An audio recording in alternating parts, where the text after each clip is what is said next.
বাম স্তনের দুধের নিচে আমাদের এই কাপড়ের প্লাকাটে যে ওরা ছবিটা দিয়েছে, ওই ছবিটা হলো পান না, ওটাই হলো আপনার হৃৎপিণ্ড, হার্ট, যার মধ্যে কলবটা আছে। আমার কথা বোঝা যাচ্ছে কি ভাইয়া? আমাদের ছেলেরা জানে না, বা না জেনে হোক আর জেনেই হোক, ভালোবাসার না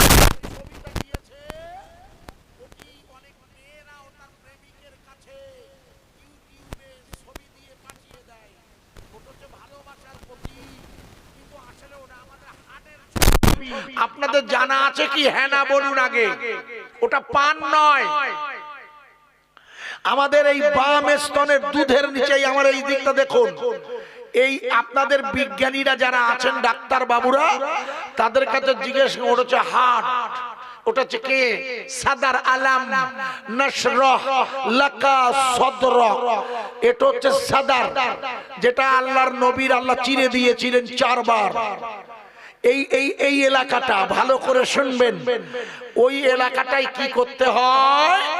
ওই এলাকা একটা গোশ আছে, ইন্না ফিল জাসাদা মুদগাতান, নিশ্চয়ই তোমাদের শরীরে এক টুকরা গোশ আছে, ওইটার মধ্যে ওই যে ছবিটা দিয়েছে ওরা না, আমার ওয়াজ বোঝা যাচ্ছে কি? ওর ভিতরে ঈমান আনতে হয়। একে বলা হয় তাসদিক বিল কালব। বাংলায় মানে হলো কলব দিয়ে মেনে চলা, কলব।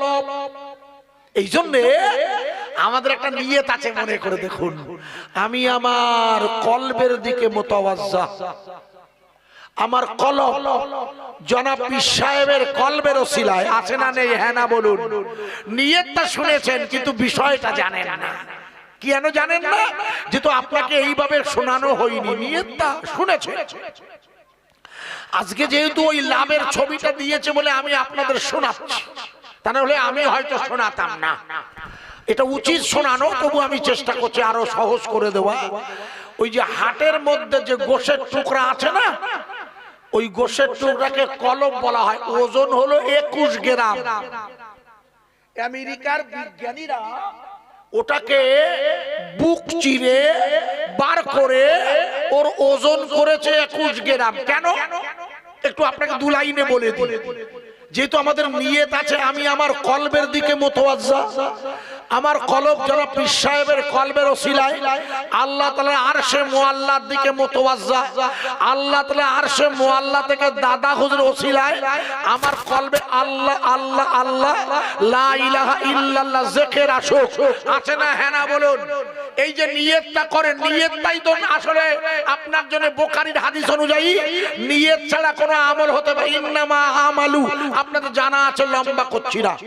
তাহলে আপনার কলবে ঈমান আসুক, আল্লাহ আল্লাহর জিকির, এই নিয়তটা করছেন আপনি। আমার কথা বোঝা যাচ্ছে কি?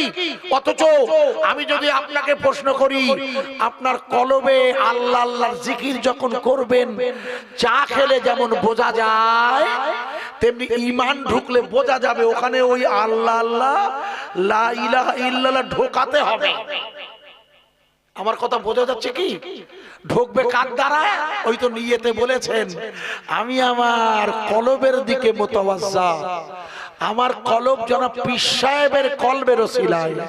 অর্থাৎ এখানে পীর সাহেব লাগবে যিনি কামেলে মোকাম্মেল হবেন। সত্য হলো, ভালো করে শুনবেন। এই জন্য দাদা হুজুরকে কামেলে মোকাম্মেল আল্লাহর ওলি বলা হয়, বসিরাটের আল্লামাকে বলা হয়। বড় হুজুর, মেজু হুজুর, সেজু হুজুর, ন হুজুর, ছোট হুজুর, যাদেরকে দাদা হুজুর নিজে হাতে বায়াত করিয়ে আল্লাহর ওলি বানিয়ে দিয়ে তারপরে ওয়াজে বার করেছিল, ইতিহাসটা খুলে দেখবেন, আপনার জানা নাই। কারণ আপনার কলবে যদি ঈমান না থাকে তাহলে এখন আপনি পূর্ণ মুমিন হতে পারেননি। তাই মেজলা হুজুর কেবলা জীবনী বাজারে পাবেন ডক্টর মোহাম্মদ শহীদুল্লাহ, যিনি কলকাতা আলিয়া মাদ্রাসার প্রিন্সিপাল হয়েছিলেন। আমার সাথে ওনার পরিচয়, আমি ইউনিভার্সিটি পড়তাম, এমএ পড়তাম কলকাতা বিশ্ববিদ্যালয়ে, তখন উনি এখানে আসেননি আলিয়ায়। আমরা তো তার অনেক আগে থেকে টাইটেল পাস, তারপরে এমএ করেছি, বিএড করেছি, যাই হোক। তো ওনার সাথে আমাদের পরিচয় ছিল ওই ইউনিভার্সিটি থেকে। আমার কয়েক সাবি এমএ করা আছে। তো উনি মেজু হুজুরের জীবনী লিখেছেন, দেখবেন বাজারে বাজারে আছে, ইনি কিন্তু জেনারেল শিক্ষিত লোক, কোনো মৌলানা নন। ইনি মেজু হুজুরের জীবনী লিখেছে, মানে ফুরফুরার যে জীবনীটা মেজু হুজুর নিজে পড়ে তাই বাজারে ছাপতে দিয়েছিলেন। ভালো করে শুনে নিন।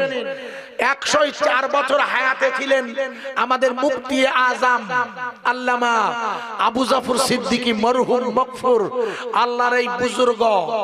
উনি ওই জীবনীটা বাজারে ছেড়েছেন তখনই পীর আল্লামা সাইফুদ্দিন সিদ্দিকীকে দিয়ে, যখনই নিজে পড়েছেন হায়াতে জিন্দেগিতে। ভালো করে আমার কথা কি বোঝা যাচ্ছে? এই বইটা মার্কেটে এখন পাবেন কিনা জানি না, যদি না পান আমার কাছে আছে, কখনো চাইলে আমি ডিটিপি করে দিয়ে দেবো ইনশাআল্লাহ। যদি না পান একবার ইমরান সিদ্দিকী সাহেব হুজুরের সাথে যোগাযোগ করবেন, পেতে পারেন। আমার মনে হচ্ছে ডক্টর মোহাম্মদ শহীদুল্লাহ সাহেব লিখেছেন, আমি তখন কলকাতা ইউনিভার্সিটিতে পড়াই। বোঝা যাচ্ছে বাংলা? হ্যাঁ না বলুন, তাহলে মুশকিলে পড়ে যাবো না বুঝতে পারলে। বলে হঠাৎ আমার বাড়ি থেকে খবর এসেছে আমার চাচাজি মারা যাচ্ছেন। উনি কলকাতার পাকসার কাছে ফুরফুরার দরবার শরীফের দেওয়া ঘর নিয়ে ভাড়ায় থাকতেন। খোঁজ নিয়ে দেখবেন পীর আল্লামা কালিমুল্লাহ সিদ্দিকী উনি পর্দা নিয়েছেন। ওনার পরিবারের কাছে জিজ্ঞেস করে দেখবেন। ওনার বাড়ি হলো হুগলির চণ্ডীতলা সিংজোর, চণ্ডীতলা থানা, ফুরফুরার আগে, মশাটের আগে। উনি বাড়ি গিয়েছেন, গিয়ে দেখে ওনার চাচাজি মারা আপন চাচা, চাচা মানে বাপ, কলকাতার কেসিপালের উনি মিষ্টি নিয়ে গেছেন, রসগোল্লা, চাচাজিকে খাওয়াবেন বলে। মৃত্যুর সময় তো কোলের কাছে গিয়ে দেখে চাচাজি বলছেন আবু জাফর, আবু জাফর, আবু জাফর। উনি খুব অসন্তুষ্ট হয়েছেন, জেনারেল শিক্ষিত লোক। বলছে মরার সময় লা ইলাহা ইল্লাল্লাহ বলবে। তারা চাচাজি শুধু আবু জাফর, আবু জাফর, আমাদের কি কোনো ভাইপোর নাম আবু জাফর নাকি জিজ্ঞেস করছে। উনি বাড়ি থাকেন না তো, বলে না ওই আবু জাফর বলে কেউ নেই তো। তখন একজন বলে কেন? আবু জাফর হচ্ছেন ওনার পীর সাহেব। একটু জোরে বলবে না সুবহানাল্লাহ? বলছে আবু জাফর তো ওনার পীর সাহেব। বলে ও তা যাই হোক, উনি জেনারেল শিক্ষিত। উনি বলছেন আমি ওটা শুনে আমার রাগ হলো। মরার সময় আল্লাহ বলবে শিক্ষিত তো, জেনারেল যারা বোঝে না। বলে আমি চলে গেলাম, হঠাৎ আবার কান্নার রোল পড়েছে। আমি দ্রুত বাড়ির থেকে বেরিয়ে চাচাজির কাছে গিয়েছি, দেখি এবার চাচাজি আমায় ডাকছে। তখন আমি বুঝলাম ওনার সেন্স আছে। উনি আমাকে ডেকে, লেখক লিখেছে পড়ে দেখবেন, বাজে কথা আমি বলি না জানেন, তথ্য দিয়ে বলছি, দেখে নেবেন। ওনার চাচাজি ওনাকে কোলের কাছে ডেকেছেন, ডেকে ওনাকে ডেকেছেন, ডেকে ওনার কলবের কাছে ওনার ডাক্তার শহীদুল্লাহ সাহেব লিখেছেন, চাচাজি ওনার কলবের কাছে আমার কানটা নিয়ে গেছে। আমি আমার কান দিয়ে স্পষ্ট শুনতে পাচ্ছি ভিতরের লতিফায় কলব, যেখানে ঈমান রাখতে হয় আল্লাহ আল্লাহ আল্লাহ। এটা হলো ঈমানের প্রথম পাঠ। এটাকে বলে ইসমে জাতের জিকির। আর লা ইলাহা ইল্লাল্লাহ হলো ঈমানের জিকির। ভালো করে বুঝবেন, প্রথমেই আল্লাহ আল্লাহ, তারপর লা ইলাহা ইল্লাল্লাহ। বলে আমি অবাক হয়ে দেখলাম, আমি একজন জেনারেল ইউনিভার্সিটির ছেলে, আমি অবাক হয়ে দেখলাম মানুষের ভিতরে, ওই যে হাড়ের ভিতরে 21 গ্রাম ওজনের একটা গোশের টুকরা আছে, ওটাও যে কথা বলে ইন্না ফিল জাসাদা মুদগাতান ইজা সালুয়া জাসাদু কুল্লু। হাদিসটা লম্বা, আমি আপনাকে যে জায়গায় রাখছিলাম ডক্টর শহীদুল্লাহ সাহেব বললে আমি নিজের কানে স্পষ্ট আল্লাহ আল্লাহ আল্লাহ আল্লাহ শব্দ শুনলাম। একটু জোরে বলতে পারেন না? আশ্চর্য জোরে বল। এরা যে ভালোবাসার ছবি এঁকেছে, ভালোবাসা পূর্ণ হবে তখন যখন ঈমান ঢুকবে কলবে। আমার কথা কি বোঝা যাচ্ছে? আরে বুখারীর হাদিস বাজে ওয়াজ আজিজ করে না, লিখে নেন। বসিরহাটের আল্লামা লিখেছেন, লিখে নেন ভালো করে। আল্লামা রুহুল আমিন শাহ রাহমাতুল্লাহ আলাইহি, ওনার বইটার নাম হলো লিখে নিন তাসাউফ তত্ত্ব বা তরিকত দর্পণ, যার আরেক নাম হলো লিখুন মালফুজাতে সিদ্দিকিয়া। দাদা হুজুর বলেছেন রুহুল আমিন এই বইটা আমার নামে করে দেবে। তুমি আমার সব বই তো তুমি করে দিয়েছো, এটা খাস করে বলবে মালফুজাতে সিদ্দিকিয়া, এটা আবু বকর সিদ্দিকের মালফুজাত, শব্দ বাক্যাবলী ভাষণ লিখে দেবেন। উনি লিখে দিয়েছেন আল্লামা রুহুল আমিন শাহ, যেহেতু ওনার মুরিদ ছিলেন খলিফা। ওই বইটা বাড়িতে থাকেতে কিনে নিয়ে দেখবেন।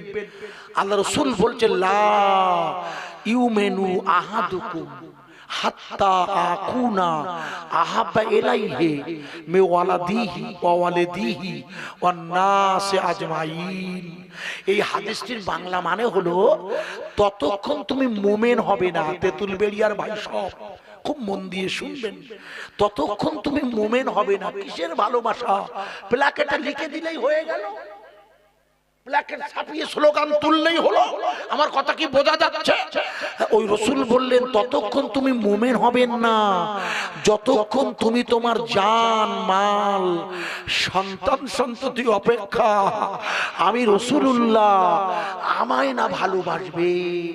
আমার কথা বোঝা গেছে কি? 1.5 বছরের একটা ছেলে পরশু আমি একটু ওয়াজ করতে যাই, ওখানে আত্মীয় আছে, আমাকে ফোন করে বলে একটাই ছেলে, 4 ভাইয়ের সব ভাইয়ের মেয়ে, একটা ভাইয়ের একটাই ছেলে হয়েছে, 1.5 বছর বয়স, পানিতে ডুবে মারা গেছে। সকালবেলা 8টায় মা চা খাইয়ে দিয়েছে, আশ্চর্য মুহূর্তের মধ্যে তার মরণ হয়ে গেল। ভুল বুঝবেন না ভাই, এই যে মৃত্যুটা, এটাকে উপেক্ষা করে রাসূলকে ভালোবাসাই কিন্তু ঈমানের শর্ত।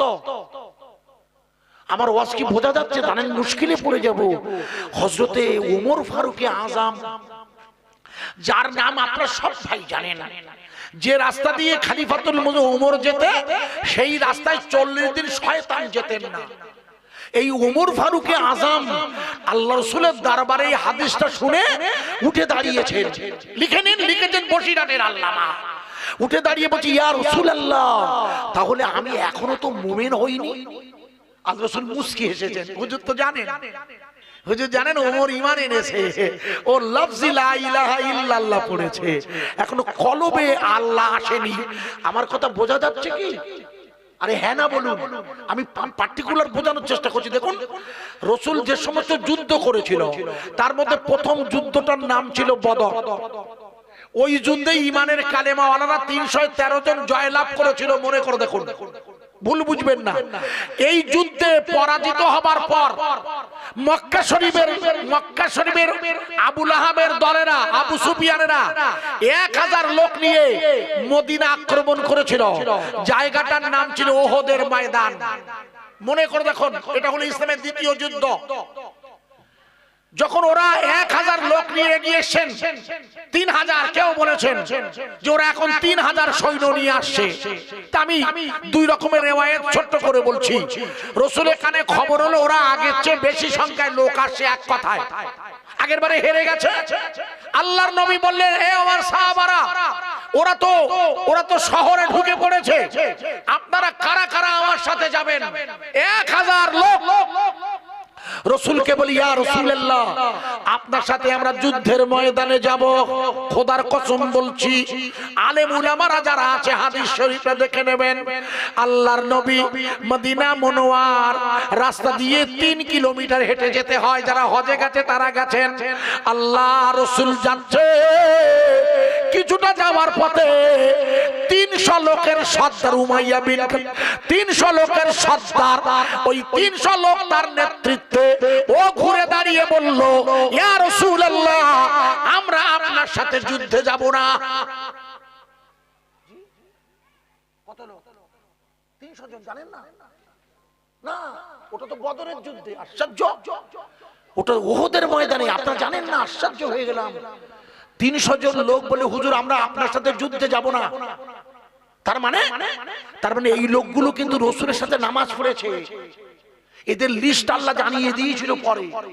এরা রাসূলের সাথে গিয়ে যুদ্ধ করতে যাওয়ার পথে এরা মুনাফিকি করেছে। এদের মুখ বলেছে আল্লাহ, কিন্তু কলব বলেনি আল্লাহ। আমার কথা বোঝা যাচ্ছে কি? হ্যাঁ না বলুন। এই জন্য আপনাদের এই লাইনটা একটু আমি ব্যাখ্যা করি, দেখুন শুনতে পাবেন কি সেটা সব ভাইয়ের চেনা। হাসবি রাব্বি জাল্লাল্লাহ। পরের লাইন কি বলুন না? গুড বাবা, সুন্দর বলেছেন। মাফি কলবি গায়রুল্লাহ নূর মোহাম্মদ, 3 নাম্বার লাইন। 4 নাম্বার লা ইলাহা ইল্লাল্লাহ। আচ্ছা, এটা আপনাদের মুখস্থ আছে মোটামুটি? কেন বলুন তো? এটা ছোটবেলা থেকে শুনছেন, ছোটবেলা। কেন? আচ্ছা, আমি প্রশ্ন করলে ভুল বুঝবেন না, বলুন তো এইটা প্রথম গেয়েছিল কে? এই লা ইলাহা ইল্লাল্লাহ, এই যে হাসবি রাব্বি, এটা এই পৃথিবীতে প্রথম কে গান? ফার্স্ট। ইদানিং তো নেটে দেখছেন মেয়েরা গাইছে, এই ছেলেদের কাছে ইউটিউব আছে, এখান থেকে মেয়েরা গাইছে হাসবি রাব্বি জাল্লাল্লাহ। মেয়েরা গাইছে না, দে দে দে দে দে দে দে পাল তুলে দে, দে দে দে দে দে পাল তুলে দে, হেলা করিস না জিয়ারাতে যাব আমি সোনার মদিনা। গাইছে না মেয়েরা? এদের কাছে আছে, এরা দেখিয়ে দেবে আপনাদের। পিছনে কালী ঠাকুরের মূর্তি দেওয়া বার করতে বলুন। আশ্চর্য, গজল গাইছে মেয়েরা, তোমার মদিনায় যাবে। বলছে দে দে হেলা করিস না, পাল তুলে দে, লম্বা করছি না। আপনি কি জানেন এই জাতীয় গজল লাইনগুলো গানের সুরে ভরিয়ে বাজারে ছেড়ে দিয়েছে, অথচ এই প্রথম হাসবি রাব্বি কে বললেন আপনারাই জানেন না। লিখুন, এই পৃথিবীতে হাসবি রাব্বি জাল্লাল্লাহ মাফি কলবি গায়রুল্লাহ নূর মুহাম্মদ সাল্লাল্লাহ, এটা যিনি প্রথম গেয়েছে তিনি হলেন কামেলে মোকাম্মেল আল্লাহর ওলি আবু বকর সিদ্দিক রাহমাতুল্লাহ আলাইহি। এনাকে কামেলে মোকাম্মেল বলছি কেন? কামেলে মোকাম্মেল ওলি ছাড়া ফয়েজ আসে না। 6টা গুণ থাকতে হবে তার। আবার 6টা দাদা হুজুর ছিল। একটা হচ্ছে ফানা, একটা হচ্ছে বাঁকা, লিখুন, একটা হচ্ছে সায়ে। আমি নিজে যা না করি তা বলি না, কেন? যেহেতু আমি নিজেই তরিকা করি, মানে তরিকা করি মানে বাঁচার জন্য আপনার করতে হবে, ওটা ফরজ আইন। মেজু হুজুর বলেছে আল্লাহর ওলিদের হাতে হাত দিয়ে বায়াত হয়ে কলবে ঈমান আনাটা ফরজ আইন, মাস্ট বি।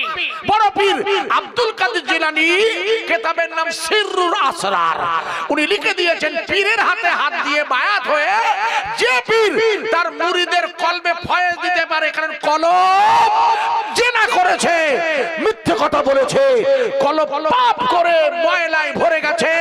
এজা নুকেতা, একটা করে পাপ করলে একটা করে গুনাহ পড়ে যায়। আপনার কলবটা 21 গ্রাম গোশ পচে নষ্ট হয়ে গেছে, তাই এখন পাপ করতে ভয় লাগে না।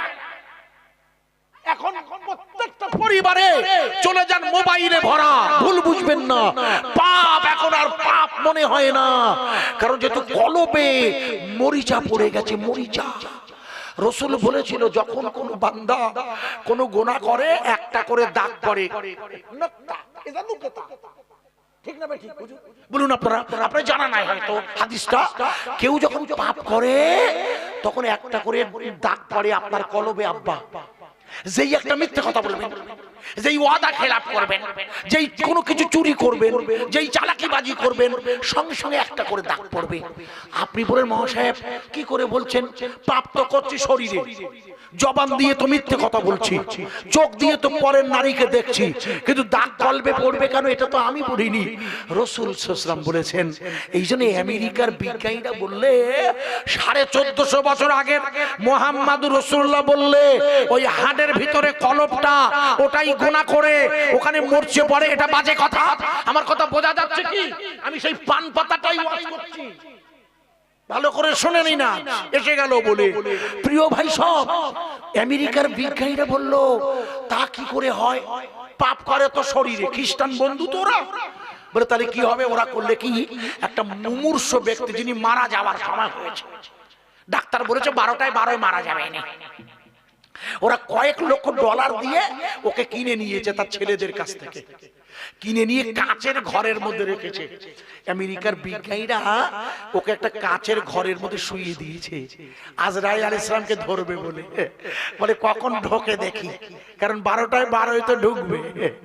12টা 12, 12:30, 1টা 10, 2:30, 3:10 আমেরিকার বিজ্ঞানে বলছে আজরাইল আর আসবে না ভাই, চিন্তা করবেন না। ঠিক 3:20 পট পট পট পট। কি কাচের ঘর ভেঙে গেছে? বলে হ্যাঁ, কাচের ঘর ভেঙে গেছে। ও ভাই, গত 3 দিন আগে ভূমিকম্প হয়েছিল না? একটু হ্যাঁ না বলুন। ভূমিকম্প হয়েছে বাংলাদেশে, ঢাকা, আর ঘরের দেয়াল ভাঙছে আমাদের টিন্ডায়। আরে কথা বোঝা যাচ্ছে? ভূমিকম্পের রেক্টার শুরু হয়েছে ঢাকায়, কম্পন, 10 জন মারা গেছে প্রথম চান্সে। যাই হোক, ওখানেই কম্পন হয়েছে, আপনার দেওয়াল ফাটছে। আশ্চর্য, কি অবাক করা কাণ্ড!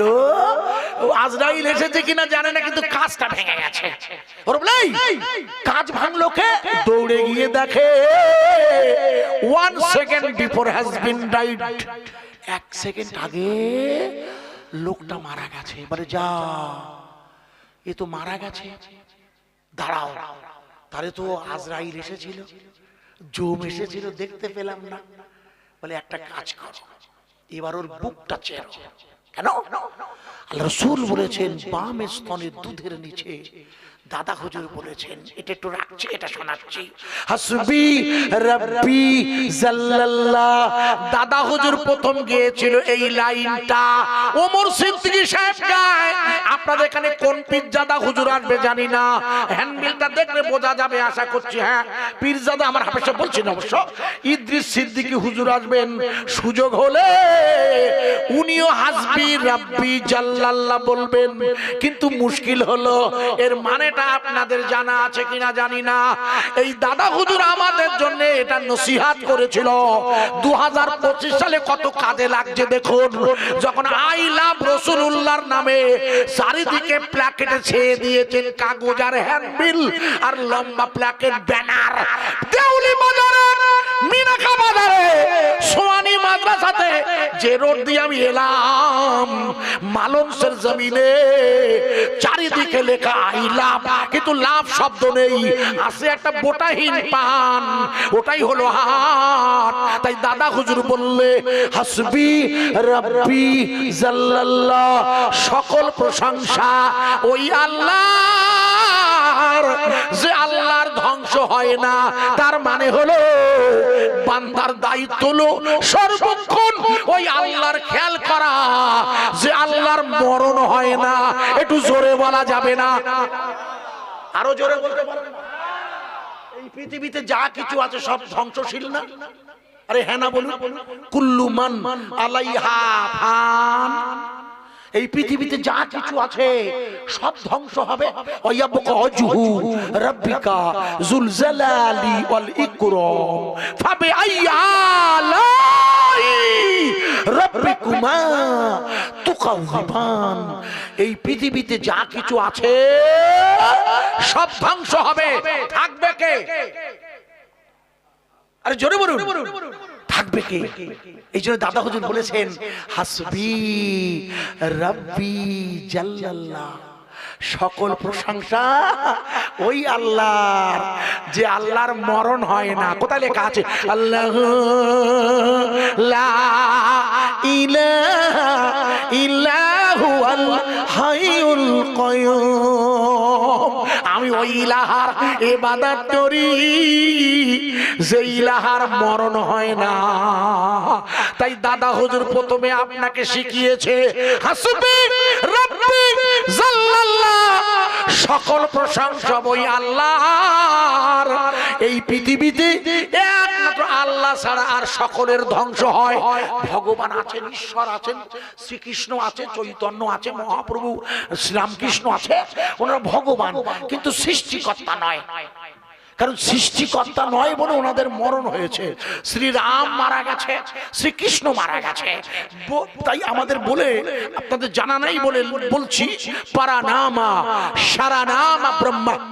এই পৃথিবীর সৃষ্টিকর্তা হলো পরম স্মরণীয় ব্রহ্ম। এটা হচ্ছে বেদের ভাষা, আর বেদ তাই আমাকে শিখিয়েছে অল্লামা পারানামা সারানামা ব্রহ্মা। সংস্কৃত ভাষায় যাকে অল্লাহ অল্লাহ অল্লাহ বলে, আরবিতে তারাই বলে আল্লাহ। একবার জোরে বলা যাবে না? আরো জোরে বলতে জমিনের মালিককে, চিল্লে বলুন রুজি রোজগারের মালিককে, সর্বক্ষণ জিকির হবে কার? আমি আরো দেখাবো, ছোট্ট করে দেখতে থাকুন, বোঝা যাবে। হাসবি রব্বি জাল্লাল্লাহ। দাদা হুজুর লিখেছেন, পরের লাইন কি? মাফি কলবি গায়রুল্লাহ। মা মানে সাথে, ফি মানে মধ্যে, কলবি মানে হলো তোমার কলব। অর্থাৎ তোমার কলবের মধ্যে যেন গায়রুল্লাহ না থাকে। গায়রুল্লাহ মানে আল্লাহ ছাড়া অন্য কারো চিন্তা। আপনার কলবটি সর্বক্ষণ আল্লাহর খেয়ালে থাকবে। আমার কথা বোঝা যাচ্ছে কি? আপনি ঘুমিয়ে গেছেন কিন্তু কলব বলবে আল্লাহ। কোরআন বলছে যে ইন্নামাল মুমিনুনা ইযা যুকিরাল্লাহ ওয়াজিলাত সূরা আনফাল। আল্লাহ তো ক্লিয়ার বলেছেন, আপনাদের জানা নাই বা হয়তো শুনেছেন মনে নেই। প্রিয় ভাই সব, দাদা হুজুর বলে মাফি কলবি গায়রুল্লাহ। তোমার কলবটা কিন্তু বলবে আল্লাহ, মুখ নয়। আমার কথা বোঝা যাচ্ছে? আপনি হ্যাঁ না বলুন। আমার কথা বোঝা যাচ্ছে না? আমার এটা আর বলবে না জবান। কেন? আমাকে ধরুন শিবপুরের মোড়ে ধরেছে, দুটো পিস্তল হাতে, বলে বল জয় শ্রীরাম। আমি ভয়ে ভয়ে, বাঁচা চাচা আপন প্রাণ বাঁচা, আমি ভয়ে ভয়ে কিছু বললাম না, অথবা কিছু বললাম ওদের খুশি করার জন্য। কিন্তু এটা বিষয় নয়, মূল বিষয় হচ্ছে এখানটা বলছে কিনা। আল্লাহ বান্দার কলব ছাড়া কিছু দেখে না। ভালো করে শুনবেন, আল্লাহ বান্দার এই জন্য নামাজি নামাজে দাঁড়ালে আল্লাহর সাথে তার কথা হয়, দেখা হয়। আল্লাহ দেখেন নয়, বান্দা তার আল্লাহকে দেখবে নামাজে। পরে আসছি যেটা রাখছিলাম, মাফি কলবি গায়রুল্লাহ। তাহলে তোমার কলবটাই বলবে আল্লাহ আল্লাহ আল্লাহ। আমেরিকার বিজ্ঞানীরা বলল, আশ্চর্য, 1450 বছর আগে মুহাম্মদ রাসূলুল্লাহ সাল্লাল্লাহু আলাইহি ওয়াসাল্লাম বলেছেন, এই গোশটা পাপ করে না। কি করে হয়? পাপ তো করে শরীর, ওরা তো খুললাম জেনা করে, ওপেন সেক্স। আমেরিকা, ইউরোপ, ভুল বুঝবেন না, মায়েরা আছেন, বেয়াদবি নেবেন না। প্রিয় ভাই সব, ওরা করলে কি, লোকটার বুকটা চিরে ফেললে, ওরা বুকটা চিরে বাম স্তনের দুধের নিচে, আমি জায়গাটা দেখাতে পারি হাদিস অনুযায়ী, বাম স্তনের দুধের নিচ থেকে ওরা 21 গ্রাম ওজনের ছোট্ট একটা গোশের দোলা মাংস পিণ্ড বার করলে, বার করে বিজ্ঞানীরা দেখছে, আশ্চর্য, এই মাংস পিণ্ডর গায়ে তো জং পড়েছে। জং, আপনাদের কারোর ফ্রিজ আছে ভাইয়া? ফ্রিজে যদি গোশ বা মাছ রাখা হয়, 1 সপ্তাহ পরে দেখবেন গোশটাকে বরফ খেয়ে নিয়েছে। গোশ আছে কিন্তু বরফের ভিতরে। আমার কি কথা বোঝা যাচ্ছে? তখন ওই মা করেন কি, বরফটাকে আগে গরম করে ভেঙে নেন, তারপরে গোশটাকে বার করে থ্রো করেন রান্নার জন্য। সেই জন্য বিজ্ঞানীরা অবাক হয়ে বললে, 1450 বছর আগে মুহাম্মদুর রাসূলুল্লাহ সাল্লাল্লাহু আলাইহি ওয়াসাল্লাম বলেছেন, আশ্চর্য, মানুষ গুনাহ করলে কলবে দাগ পড়ে। এই দেখো দেখো, সত্যি চুপ মোর্চা পড়েছে, জং। আশ্চর্য, উনি তো ঠিক বলেছেন, সত্যি। আল্লাহু আকবার, একটু জোরে বলবেন আল্লাহু আকবার। বিজ্ঞানী অবাক হয়ে বলছে, এই কথা কাউকে বলবে না। আশ্চর্য। এই শোনো, তোমরা কাউকে, আমার ওয়াজ বোঝা যাচ্ছে? তোমরা কাউকে বলবে না। পাপ করে শরীর। আমরা পাপ করি কি দিয়ে যুবক ভাই? ভুল বুঝবেন না, আপনার চোখ দিয়ে একটা মেয়েকে দুবার দেখলে পাপ হয়, হাদিসের কথা। আপনার দোষ, আমিও দেখি। আমি আমাকে ফেরেশতা ভাবছি না, বোঝাচ্ছি জাস্ট। তাহলে একটা মেয়েকে দুবার দেখলে জেনা হয়, করছে, চোখে যাচ্ছে এখানে। বিজ্ঞানী অবাক হয়ে বলল, শোনো, কোনো কথা হবে না, ও লোক ঠিক বলেছে, ও লোকের লাশটাকে তুলে আনো। আপনারা জানেন আমি লম্বা করছি না, আমার বক্তৃতা আছে, কিতাব আছে, আমি ওদিকে আর যাচ্ছি না। হুজুরের লাশ চুরিটায় ওরা বললো, ওনার লাশটা শেষ বেশ তুলে আনো, আমরা ওনার লাশটা পরীক্ষা করব। আমার কথা বোঝা যাচ্ছে কি বাংলা? সব ভাই জানেন, এক লাইনে বলছি, আমার বক্তৃতা আছে, বই আছে। রাসূল পাক সাল্লাল্লাহু আলাইহি ওয়াসাল্লাম লাশ ওরা তুলতে গিয়েছিল, মনে করে দেখুন। হুজুরের লাশ, এক লাইনে বলছি, হুজুরের লাশ যখন জান্নাতুল বাকির ভিতর দিয়ে সুড়ঙ্গ খুঁড়ে হুজুরের রওজায় ঢুকেছে, ওরা লক্ষ্য করার বিষয় হচ্ছে, তৎকালীন মক্কার, তৎকালীন আরবের, মদিনার বাদশা নুরউদ্দিন নিজেই জানে না। আশ্চর্য ব্যাপার, আল্লাহর নবীর লাশ মুবারক টেকআপ করতে আমেরিকা খ্রিস্টান তার কবরের কাছে ঢুকে পড়েছে জান্নাতুল বাকির তলা দিয়ে সুড়ঙ্গ করে, কিন্তু স্বয়ং খলিফা জানে না। আমার কথা বোঝা যাচ্ছে কি? খলিফাকে রাসূল স্বপ্নে বললেন, এ নুরউদ্দিন, আমার লাশের বেদ যেটি হচ্ছে, লম্বা কাহিনী, আমি এতটুকু শুধু বলছি। চেষ্টা করেছিল ওরা আল্লাহ পাকের হাবিবের লাশ মোবারক ওরা দেখলে একেবারে টাটকা। রাসূল বলেছে তাই, মানজারানি, যারা আমার কবরটা দেখবে তারা আমার জীবন্ত দেখবে। রাসূল বললেন, যারা আমার কবরে গেলে তারা আমাকে জীবন্ত দেখলে ভালো করে শুনেন। এই জন্য আমরা যারা আহলে সুন্নাতুল জামাতের আকীদায় বিশ্বাস করি, আমাদের আকীদা হলো আল্লাহ যদি চায় আল্লাহর নবী এই তেতুল বেড়িয়ার ইসলে সবে হাজির হয়ে যায়। নারায়ে তাকবীর, এটা জোরে দিন, নারায়ে তাকবীর। এখানে স্বয়ং রাসূল হাজির হয়ে যায়। কোথায় আছেন প্রাণের নবী, আমাদেরকে ছাড়িয়া আপনি বিনা কি লাভ হবে, এ ধরাতে বাঁচিয়া আপনি আছেন মদিনায়, কবে যাব রোজায়, দূর ভারতে আছি বসে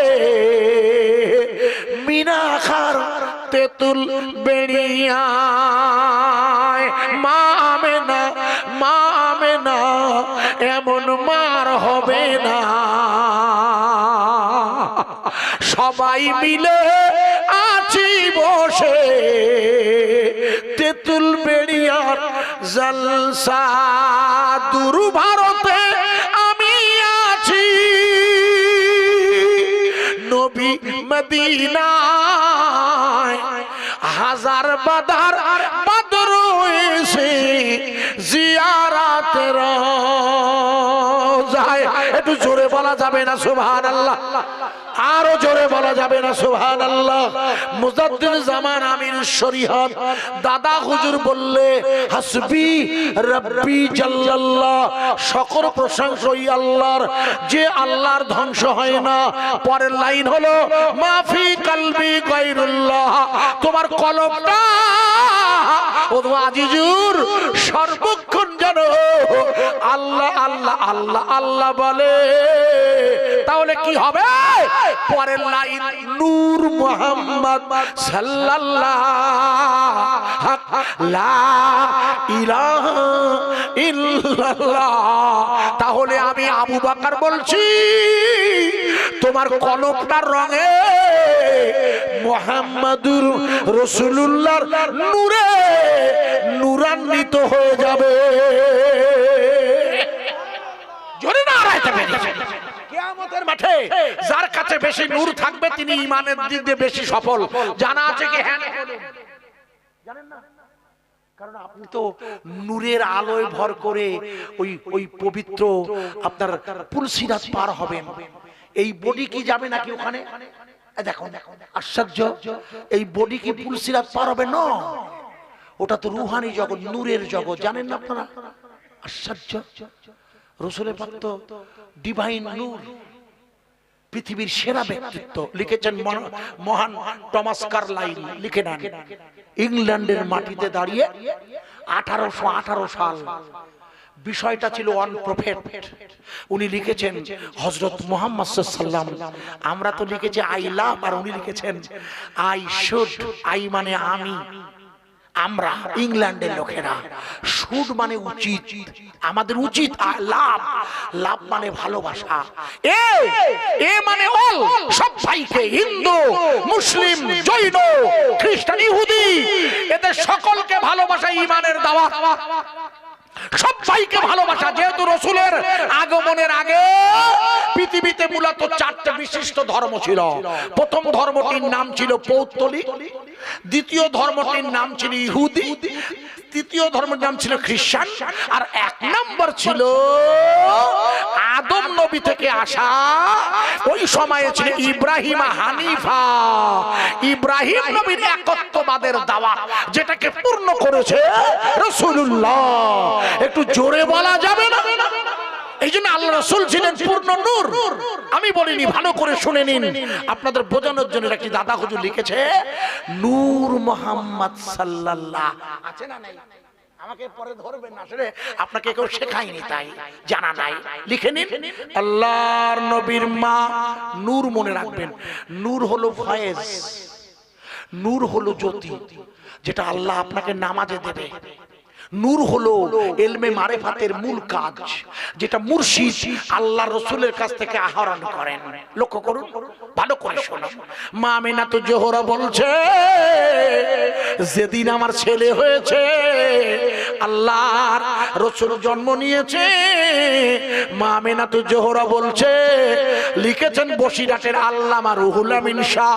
দাদা হুজুর বললেন, রুহুল আমিন আপনি লিখে দিন, আমি জানতে চাই আল্লাহর নবীর মা আমিনা তো জোহরা বলছে, যেদিন আমার বেটা হয়েছে, আমি তাকিয়ে দেখি ওটা একটা নূরের দোলা। একটু জোরে বলা যাবে না? নূর নূর নূর আজি নূর এসেছে। স্বামী বিবেকানন্দ লিখেছে, পড়ে দেখবেন। আজকে যারা হিন্দুত্বের স্লোগান দিচ্ছে, এরা জানেই না। গেরুয়া বসনের পোশাক পরে ধর্মের নামে যারা মানুষে মানুষে বিচ্ছেদ বাঁধাতে চাইছে, তারা অন্তত স্বামী বিবেকানন্দের বইটা পড়তে পারে।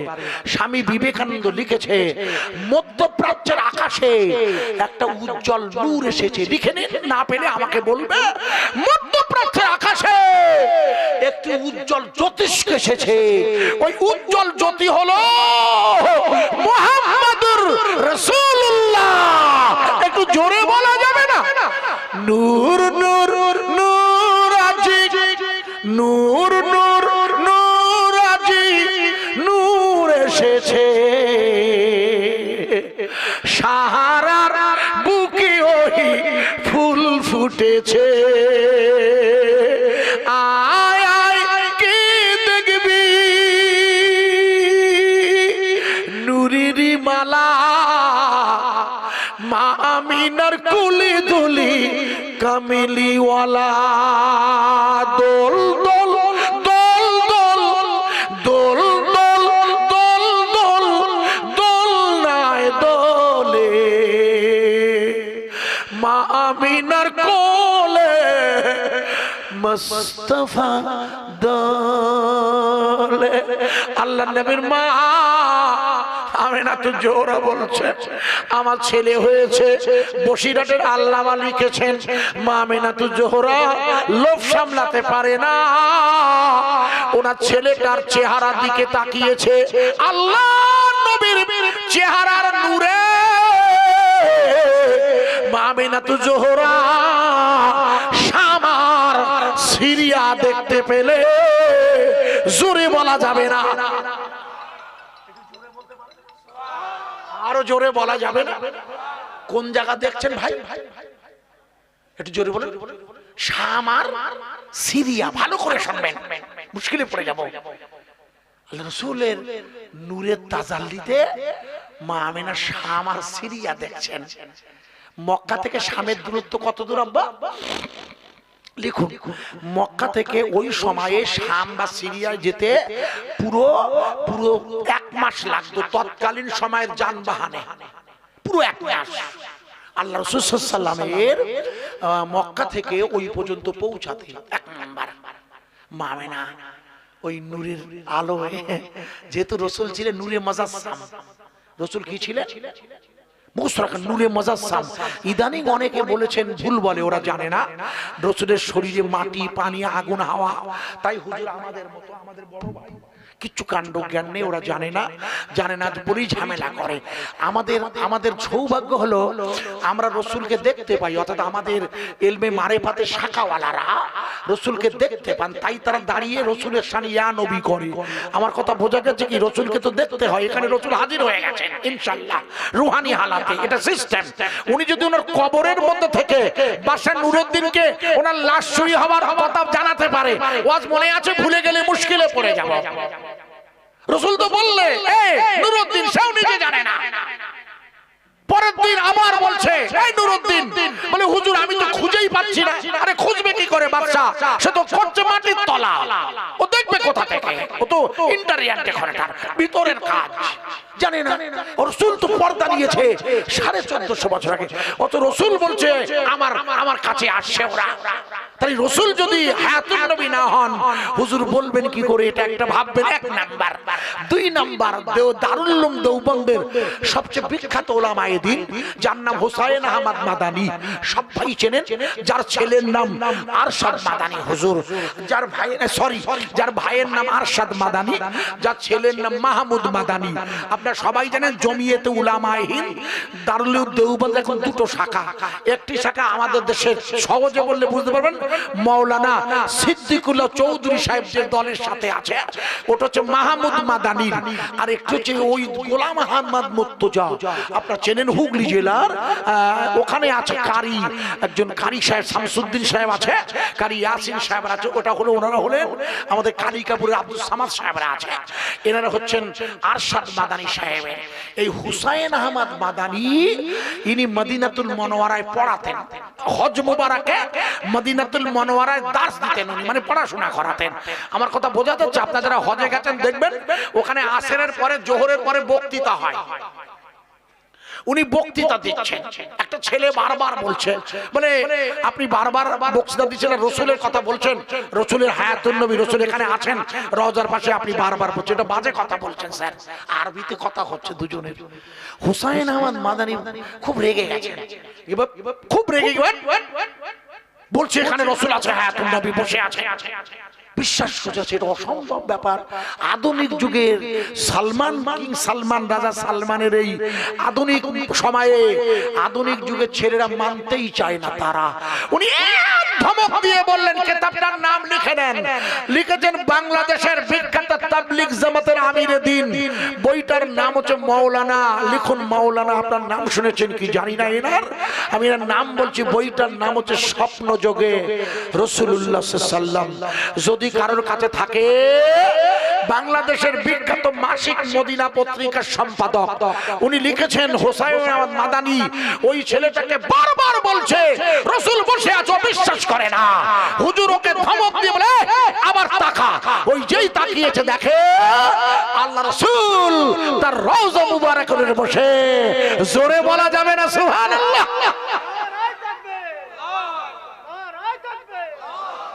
একটু জোরে দিন না। রাসূলের শান আমার নয়, এতে আমার নিজের কোনো কৃতিত্ব নেই, আমি শুধু ওটা রিপিট করছি, আমি তথ্যটা শোনালাম। রাসূলের শানে আল্লাহর প্রশংসা এসেছে।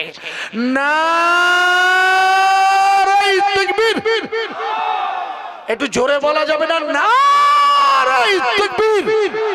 ফুরফুরা শরীফ, কেন হুসাইন আহমদ মাদানী সাহেব ফুরফুরা এসেছিলেন মনে করে দেখুন। ইতিহাস বলছি, বাজে কথা বলি না। উনি ফুরফুরা যখন এসেছেন মনে করে দেখুন, উনি ওনার পায়ের চপ্পল খুলে ঢুকছিল। আমি লম্বা করব না, যেটা আপনাকে বোঝাতে চাইছিলাম, বিশ্ব রাসূল সাল্লাল্লাহু আলাইহি সাল্লাতু ওয়াসাল্লামের মা লোভ সামলাতে পারে না। উনি তো নূর, নূরে মুজাসসাম। অনেকে বলে হুজুরের শরীরে মাটি আছে, পানি আছে, আগুন হাওয়া, হ্যাঁ আছে, ছিল, মিথ্যে নয়। ও তো আদম আলাইহিস সালামের সিস্টেম অনুযায়ী হুজুরের শরীর ওটা থাকবে, কিন্তু আপনার এই জ্ঞানটুকু নেই মৌলবী। কি আপনি লেখাপড়া শিখেছেন? আল্লাহ পাক অন্য কোন নবীদের, রসুলদের, পৃথিবীতে কতজন রসুল এসেছে? না না না, আন্দাজে বলেন 1,24,000, মতান্তরে 2,24,000। আপনাদের দোষ না, সব আমরাই বলি। কেউ হিসেব করেছে কি? এত লোক, আসলে ভাষাটা হবে ওটা, আসলে ভাষাটা হবে অগণিত নবী ও রসুল এসেছেন, অগণিত। এর মধ্যে রসুল এসেছেন কতজন? রসুল এসেছেন কতজন? না এই ভুল বলছেন, লিখে নেন। রসুল এসেছেন 313 জন, লিখেছেন কাইমে জামান ইমামে রব্বানি মুজাদ্দিদ আল হাসানি তার মাকতুবাত। লিখে নেন, লিখে নেন, বাজে কথা বলে জানেই না, আশ্চর্য হয়ে গেলাম।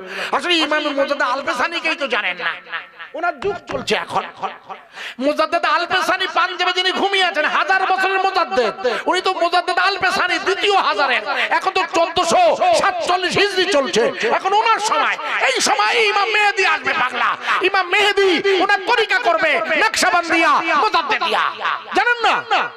আশ্চর্য জায়গা, হুজুর আসছে পুরোপুরা কিছু ইতিহাস জানেন না। মুজাদ্দিদ আল হাসানি যিনি পাঞ্জাবে শুয়ে আছে, এখন ওনার সময় চলছে, উনি লিখেছেন 313 জন। মাকতুবাত শরীফ পড়ে দেখবে, রাসূল এসেছেন 313, বাকি নবীগণ আর সব। ভালো করে শুনে নিন, আল্লাহ রাসূল ছাড়া আর কাউকে, কোন নবীকে আল্লাহ সিনা চাক করেছে? নো। আল্লাহ রাসূলকে আল্লাহ সিনা চাক করেছেন 4 বার। কবার? মুখস্থ করেন। প্রথম হলো মা হালিমা সাউদিয়ার বাড়িতে, ও তোর মুস্তাফাকে দেনা মাগো, সাইবা বলেছিল মনে করে দেখুন, হালিমার ছেলে মেয়ে, ও তোর মুস্তাফাকে দেনা মাগো, সঙ্গে নিয়ে যাই বাবলা বনের ছায়ায় বসে, রাখবো তারে ঘিরে, খোরমা পাতার টুপি বানিয়ে পরিয়ে দেব শিরে। মা হালিমা বললে শোনো, মা হালিমার বাড়িতে রাসূল পাকের প্রথম সিনা চাক হয় জঙ্গলে ছাগল চড়াতে গিয়ে। মেশর 1 নাম্বার। 2 নাম্বার, 10 বছর বয়সে আবু তালেবের সাথে যখন সিরিয়ায় গমন করছে, তখন ওনার সিনা চাক হয়, মুখস্থ করেন। আর আল্লাহর নবী যেদিন নবী হবে, গারে হিরায় লাইলাতুল কদর রাতে জিবরাইল আমিন ওনাকে 3য়বার সিনা চাক করেন।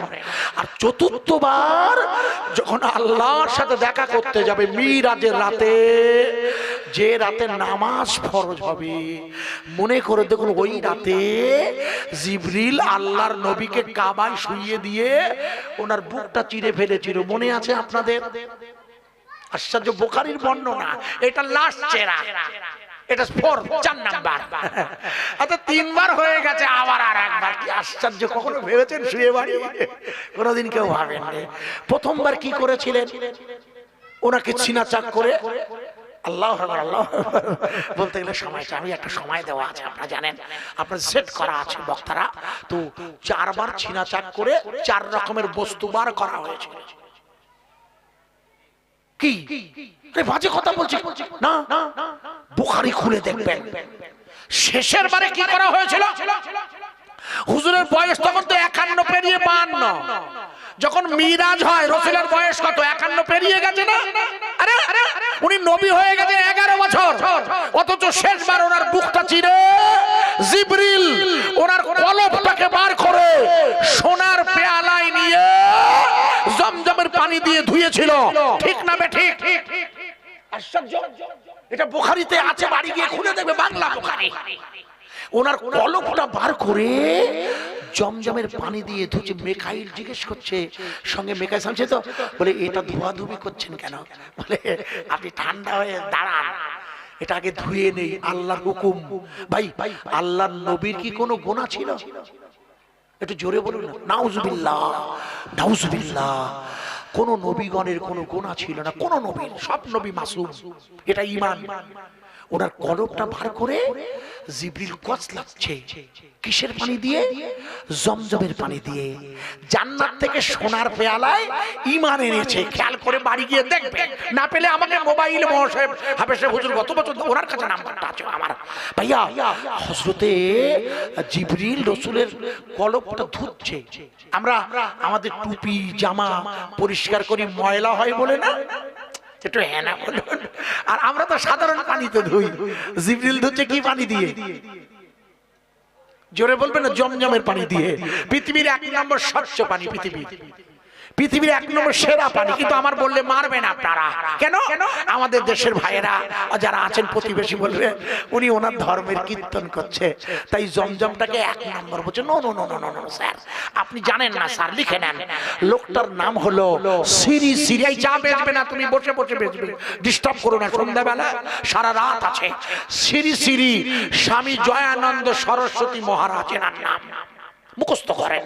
শ্রী শ্রী স্বামী জয়ানন্দ সরস্বতী মহারাজ, উনি বসে আছেন মালয়েশিয়ার এয়ারপোর্টে। মালয়েশিয়া যেটা আমাদের দক্ষিণ পূর্ব দিকে আছে, বাংলাদেশের এই কোনায়। উনি ওখানে বসে, সঙ্গে 20-25 জন লোক, সঙ্গে ওনারা হলো ওনার মুরিদ, মানে ওনার শিষ্য।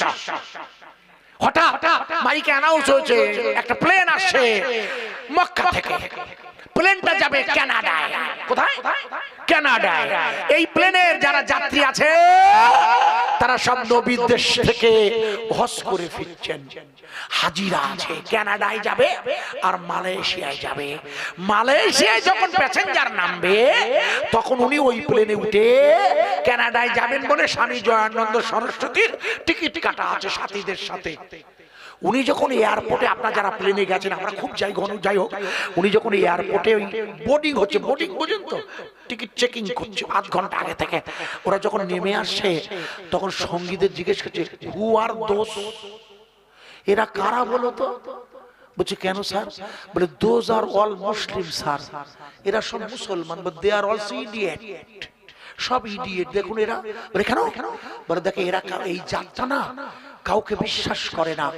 দেখো ওদের হাতে একটা বই, আর দেখে একটা করে পানির পাত্র। একটু জোরে বলবে না সুবহানাল্লাহ? ওই বইটা হচ্ছে কোরআনুল কারীম।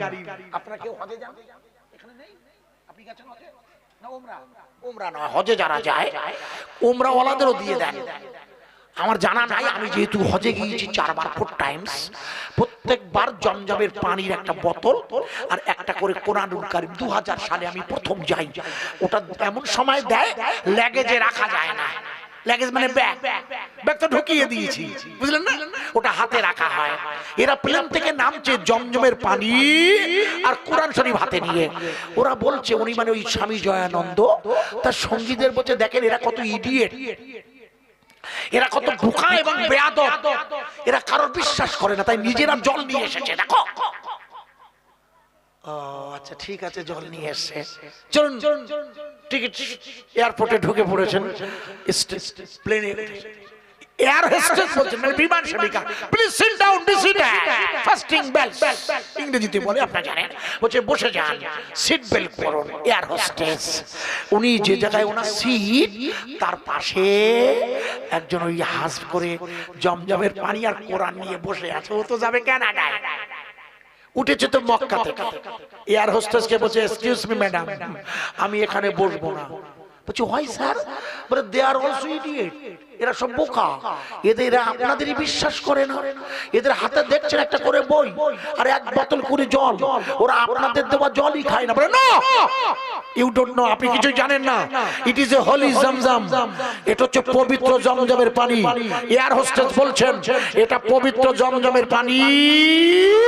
গোটা পৃথিবীর সব এয়ারলাইন্স আমাদের নিয়ত দেশে, গোটা পৃথিবীর সমস্ত এয়ারলাইন্স আমাদের গাইডলাইন দিয়েছে যে জমজমের পানি নিয়ে হাজিদের হজের জন্য তোমরা এয়ারপোর্টে প্লেনে ঢুকতে দেবে।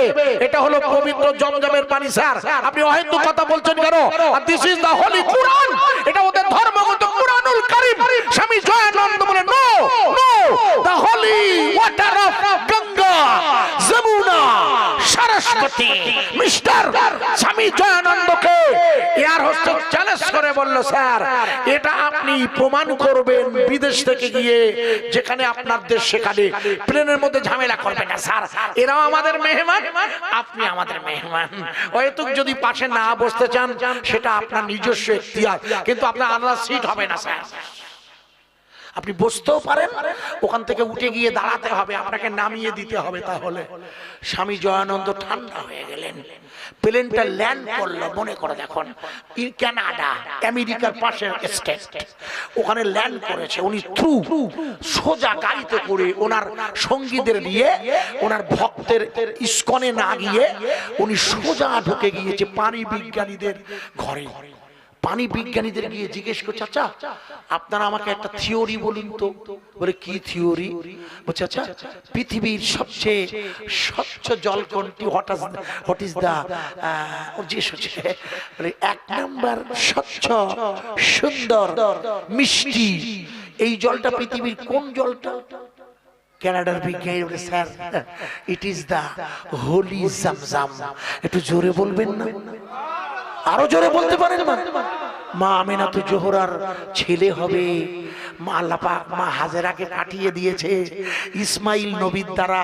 আপনাদের মনে নেই ভাইয়া? ভুলে গেলে মুশকিল। ইব্রাহিম নবী মা হাজেরাকে এনে যখন বললে এখানেই তোমায় থাকতে হবে, মা হাজেরা বললে থাকবো কেন? কার নির্দেশ? বলে আল্লাহর নির্দেশ। মা হাজেরা বললেন আপনি চলে যান, যান যান যান যান, নিশ্চিন্তে যান। আল্লাহ যখন পাঠিয়েছে আমার দায়িত্ব তার। জোরে বলা যাবে না সুবহানাল্লাহ। আল্লাহ বললেন ওর দায়িত্ব নিয়েছি আমি। মনে করে দেখুন, তাই ইসমাইল নবীর পায়ের তলা দিয়ে যে পানি বেরিয়েছিল নাম তার জামজাম। জামজাম মানে থেমে যা। মা হাজিরাতুল জোহরা পানিকে থামিয়ে দিয়েছে, ওটাই এখন জমজমের কূপ। বিজ্ঞানীরা বলে স্যার এই পানিটা সুন্দর স্যার, 1 নম্বর স্যার। তোমরা বলছো? বলে হ্যাঁ স্যার। বলছি কিন্তু একটা ব্যাপারটা কি আপনি তো শুনলেন না, আপনি তো চট করে রাখছেন, শুধু কত রাখলে হয়? বলে ব্যাপারটা কি তাহলে বলুন আপনারা। আপনাদের কারোর বাড়ি অ্যাকোরিয়াম আছে? অ্যাকোরিয়াম, অ্যাকোরিয়াম বোঝেন না? মাছ রাখা হয় বাচ্চারা, বিভিন্ন কোয়ালিটির মাছ। অ্যাকোরিয়াম নাই কারণ? আমার আছে। আমি যা না করি তো ওয়াশ করি না, এটা আমার স্বভাব বিরুদ্ধ। অ্যাকোরিয়ামে দেখবেন একটা ওয়াটার সাপ্লাইয়ের জন্য একটা মেশিন ফিট করে দিতে হয়, যেটা জলকার এলাকায় মাছ আনতে গেলে পিকআপ ভ্যানে দেখবেন পেপার দিয়ে মাছ দিয়ে অক্সিজেনের জন্য ওরা পানিটা মোটর দিয়ে ওর মধ্যেই থ্রো করে। খেয়াল করে দেখবেন একটা বুজবুজুনি হয়, স্রোত হয়, মাছগুলো বাঁচবে না। আমি কি বোঝাতে পারছি? হ্যাঁ না বলুন? অ্যাকোরিয়ামের কাজ হলো বুজবুজুনি করিয়ে মাছটাকে স্রোতে টেনে আনে। দেখবেন বাড়ি গিয়ে দেখতে হয় তো আল্লাহর নিয়ামত মাছগুলো। অ্যাকোরিয়ামের যে কালারওয়ালা মাছ একবার ভেবে দেখুন, 10 বছর হয়ে গেছে ও বাড়ে না, যেমন ছিল তেমন। একটু জোরে বলতে পারেন না? আমি অবাক হই, আল্লাহ এই কি রং কি কালার, তাহলে আপনি কি আল্লাহ? আপনার এই ছোট মাছ যদি এত কালার হয়, এত তার চেহারা হয়, তা আপনি কি আল্লাহ, কি মালিক জানি না। আপনার বড় দেখতে ইচ্ছা করে মাওলা, আপনার সৃষ্টি দেখে আপনার বড় দেখতে ইচ্ছা করে। আপনি এত আশ্চর্য। একটু যদি সুযোগ হয় যান ইকো পার্ক, ইকো পার্ক, ওখানে আমার ফ্ল্যাট আছে সরকারি, যাও কলকাতা নিউ টাউনে, ওই ইকো পার্কে গিয়ে দেখুন এখন ঠান্ডার সময় কি পরিমাণ কোয়ালিটির বিভিন্ন রকমের ফুল। আপনি না দেখলে বুঝতে পারবেন না যে আশ্চর্য। আল্লাহ ফুল এত রকমের হয়, কিন্তু যত ফুলই হোক না কেন, আরব দেশে মরুর বুকে ফুটলো একটি ফুল, ওই ফুলেরই নাম রাখিল মুহাম্মদ রাসূল। মুহাম্মদ নাম যতই জপি, মুহাম্মদ নাম যতই জপি ততই মধুর লাগে। ওই নামেতে এত মধু কে জানি তো আগে। আরব দেশের খরমা মিষ্টি, আরব দেশের খরমা মিষ্টি, আরো মিষ্টি বেদানা, তার চেয়ে অধিক মিষ্টি আমার নবীর মুখখানা। মায়ামিনা মামিনা এমন মার হবে না, আমার নবী আছে শুয়ে সোনার মদিনা। সারা দুনিয়া শোনো শোনে, এমন ফুল আর হবে না। আল্লাহ তাআলা নাম রাখিল মুহাম্মাদুর রাসূলুল্লাহ। আল্লাহর নবী, বিশ্ব নবী, আমার সোনার নবী।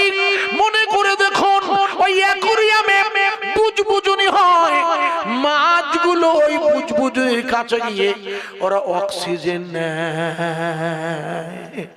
আমেরিকার বিজ্ঞানীরা বললে ওই যে জমজমের কূপটা ছবি দেখছেন স্যার, ওর পাশে দেখুন কাবা আছে, কাবা কাবা কাবা কাবা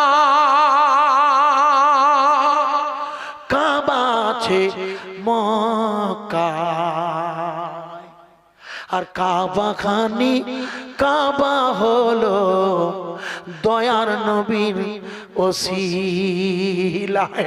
জোরে বলা যাবে না সুবহানাল্লাহ। ওই দেখুন দেখুন মক্কা শরীফে জমজমের কূপের আগে কাবা আছে না? আরে হ্যাঁ না বলুন, কাবা না হলে জমজম হবে কি করে? প্রথম কাবা বানিয়েছিল এই জন্য আদম আলাইহিস সালাম। কাবা হয়েছিল কার জামানায়? একটু আওয়াজ দেন। আদম নবীর জামানায়। নূহ নবীর জামানায় প্লাবনে বন্যায় ধ্বংস হয়ে যায়, সেটাকেই রিফর্ম করেন হযরত ইব্রাহিম আলাইহিস সালাতু ওয়াস সালাম।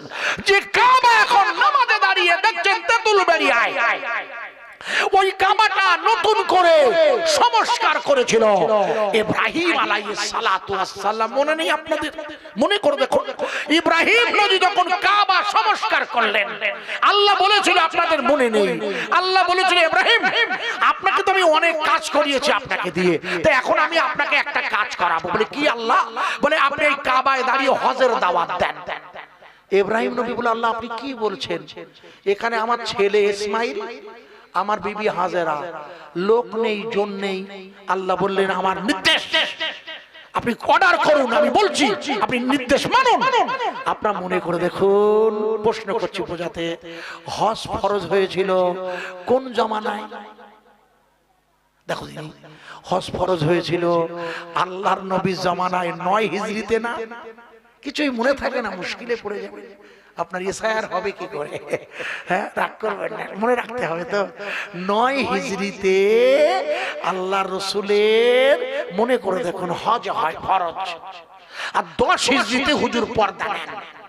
হজ করেছিল জিলহজের ৯, হুজুর ইন্তেকাল করেন, মানে সরি পর্দা নেন রবিউল আউয়ালের ১২ তারিখে। মাঝখানে ওই গেল শুধু মুহররম আর সাফার। জানেন না রাসূল পাক শেষ হজ করেছেন জীবনে একবার। হজ করবেন রাসূল, লাব্বাইক আল্লাহুম্মা লাব্বাইক বলেছে ইব্রাহিম আলাইহিস সালাম। সেদিন যারা যারা লাব্বাইক বলেছিল আখির জামানার নবীর উম্মত তারাই। সেদিন ঈসা রুহুল্লাহর উম্মত বলেনি, মুসা নবীর উম্মত বলেনি, ইব্রাহিম নবীর উম্মতেরা বলেনি, আমরাই বলেছিলাম লাব্বাইক আল্লাহুম্মা লাব্বাইক লা শারীকা লাকা লাব্বাইক ইন্নাল হামদা ওয়ান নি'মাতা লাকা ওয়াল মুলক লা শারীকা লাক। সেদিন বলেছিলেন তেঁতুল বেরিয়ার যিনি হজ মোবারকে যাবেন তিনি ইনশাআল্লাহ। প্রিয় ভাই সব, আল্লাহ বললেন ইব্রাহিম এবার আপনাকে একটা কাজ করতে হবে, লাস্ট। ইব্রাহিম নবী বললেন তাহলে আপনাকে আমার একটা কাজ করে দিতে হবে। শুনতে কেমন লাগছে না? না, এটা সিস্টেম। আশ্চর্য, শুনতে কেমন লাগে? ইয়া কানা আবুদু, আমরা ইবাদত করি কার? জোরে বলুন, এটা কোন সূরার আয়াত? সূরা ফাতিহা। ইয়া কানা আবুদু, আমরা ইবাদত করি আল্লাহর। ওয়া ইয়া কানাস্তাঈন, আমাদের সাহায্যের দায়িত্ব কার? আরে জোরে বলুন। তাহলে ইবাদত করলে সাহায্য চাইবো, এটা তো ফর্মুলা। আশ্চর্য, আপনি মালিকের ইবাদত করবেন আর মালিক সাহায্য করবে না, এটা তো ফর্মুলা নয়, এটাই সিস্টেম। ইব্রাহিম বলে আল্লাহ আমি আপনার সব কথা মেনে নিয়েছি, আমার নিজের ছেলে ইসমাইলকে জবে করতে নিয়ে গেছি, নমরুদের দেওয়া আগুনে ঢুকে পড়েছি, আপনার সব মেনেছি, এবারটা মানব, আপনি আমার একটা মানবেন। আল্লাহ বলেন ইব্রাহিম মানবো তো বটেই, তা আগে তুমি বলো। বলে না আল্লাহ আগে আমার দায়িত্ব আপনার কথা মানা। একটু জোরে বলবেন না? হাসবি রাব্বি জাল্লাল্লাহ মাফি কলবি গায়রুল্লাহ। প্রথমে আমাকে আপনার কথা মানতে হবে, তারপরেই তো আপনি আমার নবী হিসাবে আমার কথা মানবেন। বোঝা যাচ্ছে বক্তৃতা তো? আল্লাহ বলে ঠিক আছে, তাহলে আগে আমারটা মানো, তারপরে আপনারটা মানছি। মানবেন আল্লাহ। দেখুন না ইব্রাহিম নবীকে আল্লাহ বলে ইব্রাহিম আপনি এবার ওই কাবা বানানোর পরে কাবা তো কমপ্লিট হয়ে গেছে, যে পাথরগুলো পড়ে আছে স্টোন চিপ, মানে কোন ঘর বানাতে গিয়ে কিছু পাথর বাড়ি বেঁচে যায় না, হ্যাঁ না বলে, সেদিনও বেঁচে গেছে সিস্টেম। যদি ইব্রাহিম নবী উনি রাজমিস্ত্রি নয় তো, উনি আল্লাহর নবী, উনি পাথরে বসে বসে পাথরকে বলে উঠে গেছিল, দেখে এসেছেন মাকামে ইব্রাহিম মুসাল্লা, নামাজ পড়ে এসেছেন। প্রিয় ভাই সব, ইব্রাহিম নবী বলে আল্লাহ তো আপনি কিছু মনে করবেন না, আপনি বলছেন এই পাথরগুলো ছুঁড়ে দিতে, তো ছুঁড়ে দিলে তো কাবায় পড়বে, আপনার কাবা হয়ে যাবে নোংরা, আবার আমাকে পরিষ্কার করতে হবে। কি মুসিবত! একেতে বউটা সে এসেছে এখানে, সে আমার উপরে একটু অসন্তুষ্ট হয়ে আছে, এখানে পাঠিয়েছি বলে মনে করছে, কিন্তু যখন আমি বললাম না আপনার জন্য, তখন আর আমার উপর রাগ করেনি। আল্লাহ আপনি কিছু মনে করবেন না, আমাকেই আবার ঝাড় দিতে হবে, তা আপনি এখানে ফেলতে বলছেন কেন? আল্লাহ বললে ইব্রাহিম, আমার ইব্রাহিম আপনার দায়িত্ব হলো পাথরটা ছুঁড়ে দেওয়া। মনে করে দেখুন সেদিন নবী ইব্রাহিম আলাইহিস সালাতু ওয়াস সালাম যে পাথরগুলো ছুঁড়ে দিয়েছিল, ওই পাথরের একটা টুকরা তেঁতুলবেড়িয়া গ্রামে এসে পড়েছিল। আল্লাহর নবীর দুর্বল সনদে রিওয়ায়াত এসেছে, সেদিন গোটা পৃথিবীতে ওই পাথরগুলো ছড়িয়ে পড়েছিল। যেখানেই যেখানে পাথরগুলো ছড়িয়ে পড়েছে, সেখানেই সেখানে একটা করে মসজিদ হবে। এই জন্য বাবরি মসজিদের ভাঙা জায়গায় রাম মন্দির বানালে উত্তরপ্রদেশের অযোধ্যার ফৈজাবাদের হিন্দু ভাইরা 2024-এর লোকসভা ভোটে ভারতীয় জনতা পার্টিকে ভোট দেয় নাই। ওরা বলেছিল রাম মন্দির, ভগবান রাম, কিন্তু আপনারা মসজিদ ভেঙেছে। মনে করে দেখুন পৃথিবীর জমিনে যেখানেই মসজিদ আঘাত এসেছে, সেখানে ইমানের কলেমার নূর পৌঁছে গিয়েছে। আমি আপনাকে লক্ষ্য করে দেখিয়ে দিচ্ছি। আল্লাহ বলে ইব্রাহিম আপনি পাথর ছুঁড়ে দিন।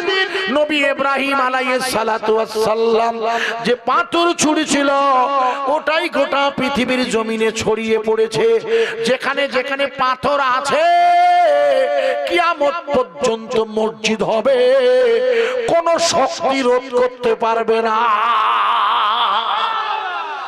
এই জন্য যত নারায়ে তাকবীর পরে দিচ্ছে, এই জন্য যতই আপনি নারায়ে তাকবীর নারায়ে তাকবীর, এই জন্য যতই আপনি ওয়াকফ বোর্ডে আপনি আপনাদের লোক ঢোকান, আপনি ওয়াকফ বোর্ডে আপনাদের লোকজন ঢুকিয়ে ডিএম কে বসান আর সিএম কে বসান, মসজিদ কার ঘর? আরে জোরে বলবেন না, এর সাথে কার সম্পর্ক? না না, শুধু আল্লাহ কেন? একটু আগে শোনালাম না কাবা শরীফের পাথর আছে, কাবার সম্পর্ক না খোকা? আশ্চর্য পাগলাগুলো, ও তো কাবা ডাইরেক্ট কাবার পাথর, ওখানে যেখানে যেখানে আছে সেখানে তৈরি হবে ইনশাআল্লাহ। আগের চেয়ে মসজিদ বেড়েছে না কমেছে?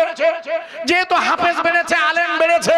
আল্লাহর মধ্যে আগে ছিল মুন্সি মৌলবি ছোটখাটো, এখন পাড়ায় পাড়ায় হাফেজে কোরআনে আলী ওলিয়া উলিয়ায় ভরা, মানুষে ভরা, মাদ্রাসার ছাত্র ভরা।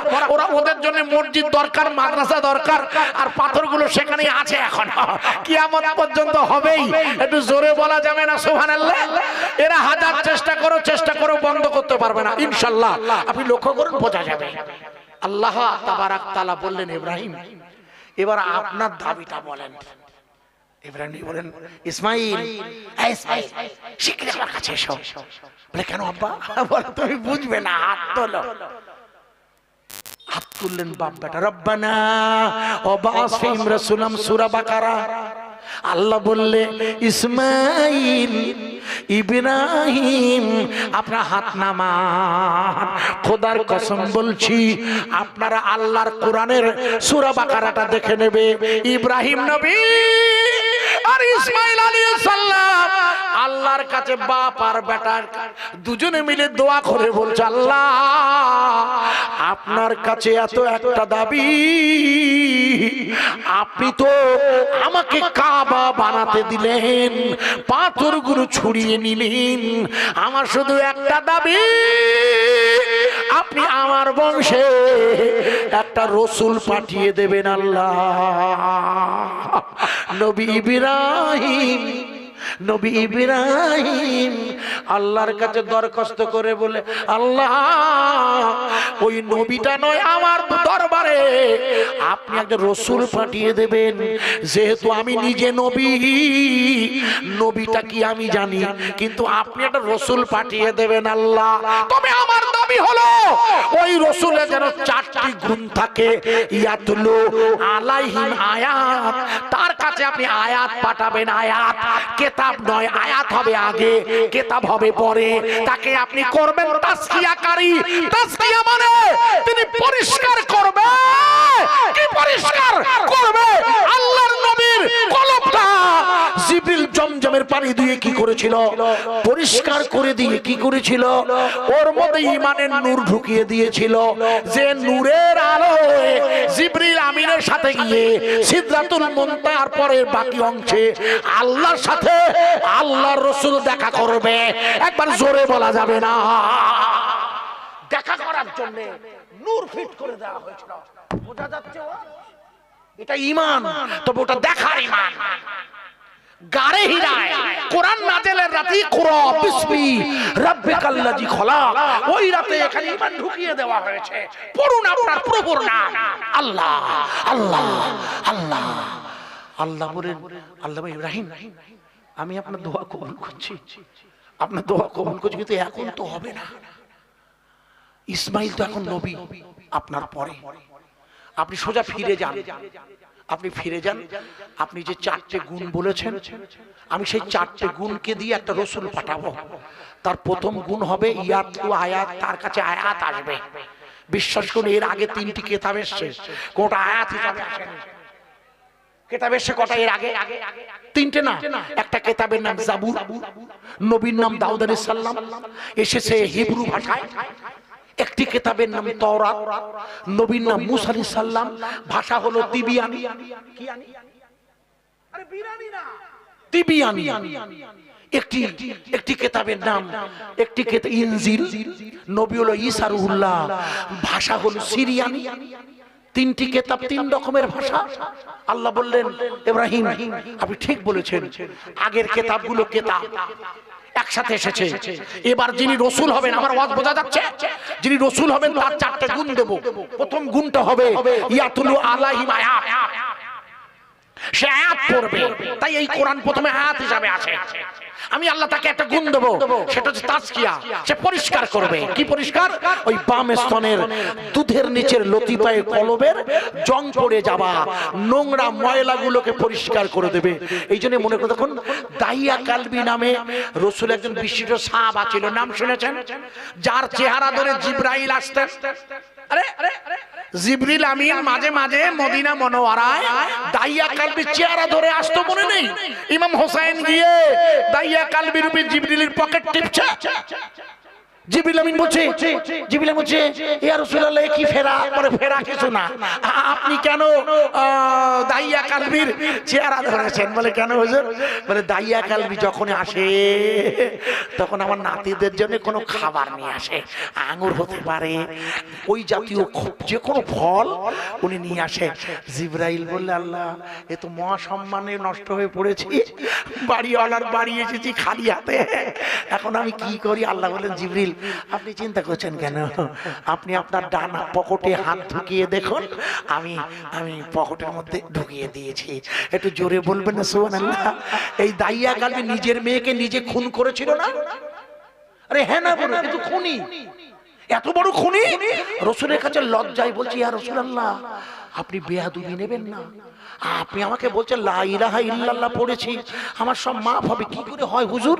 তবে হ্যাঁ হবে, আপনার সওবতে এসেছে হবে, কিন্তু আমি নিজের মেয়েকে আমি যে জীবন্ত কবর দিয়েছি, আমি যে খুনি পিতা, আমার গুনাহ মাফ হবে? বলে হ্যাঁ হবে, যেহেতু আপনি ঈমান এনেছেন।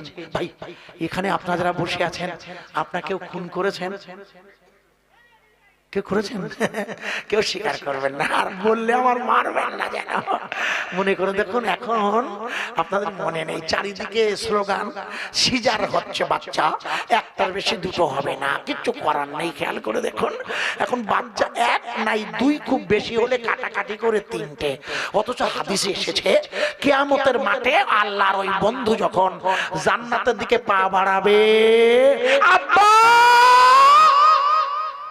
কে কে এখানে আমার আব্বা বলে ডাকে, কে?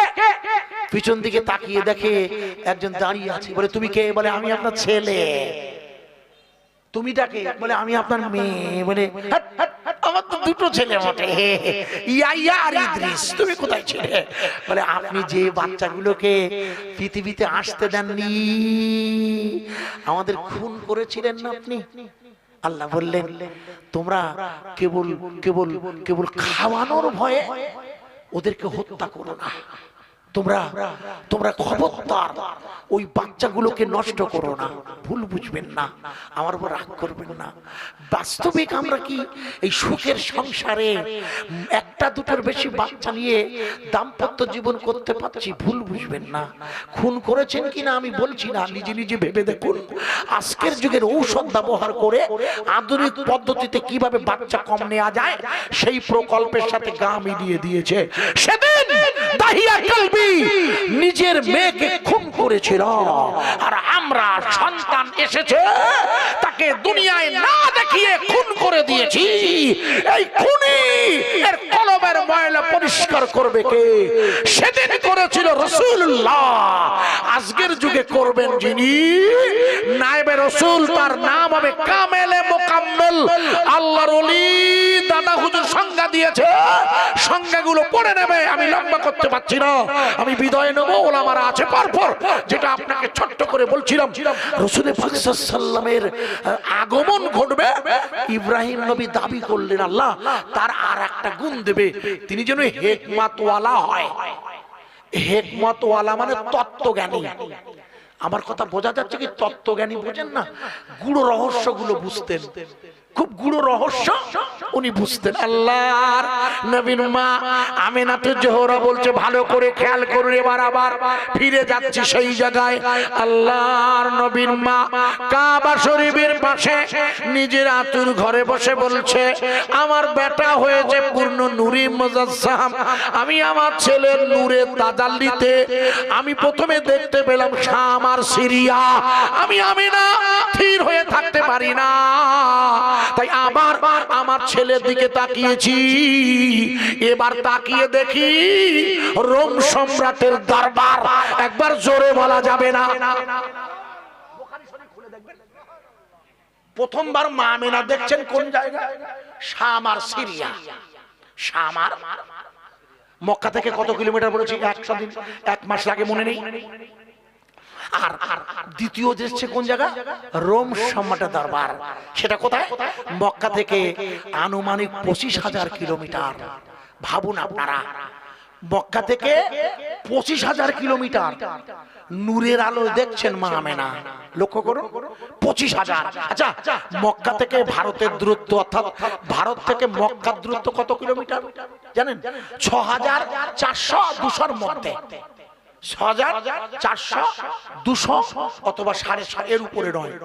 তাহলে এতটা, অর্থাৎ 6,500 আর 25,000, নিশ্চয়ই কম বেশি বুঝতে আপনাদের আপত্তি নেই। চাষবাস করেন, মাছ করেন, চাষ। 6,500 আর 25,000 বেশি কোনটা?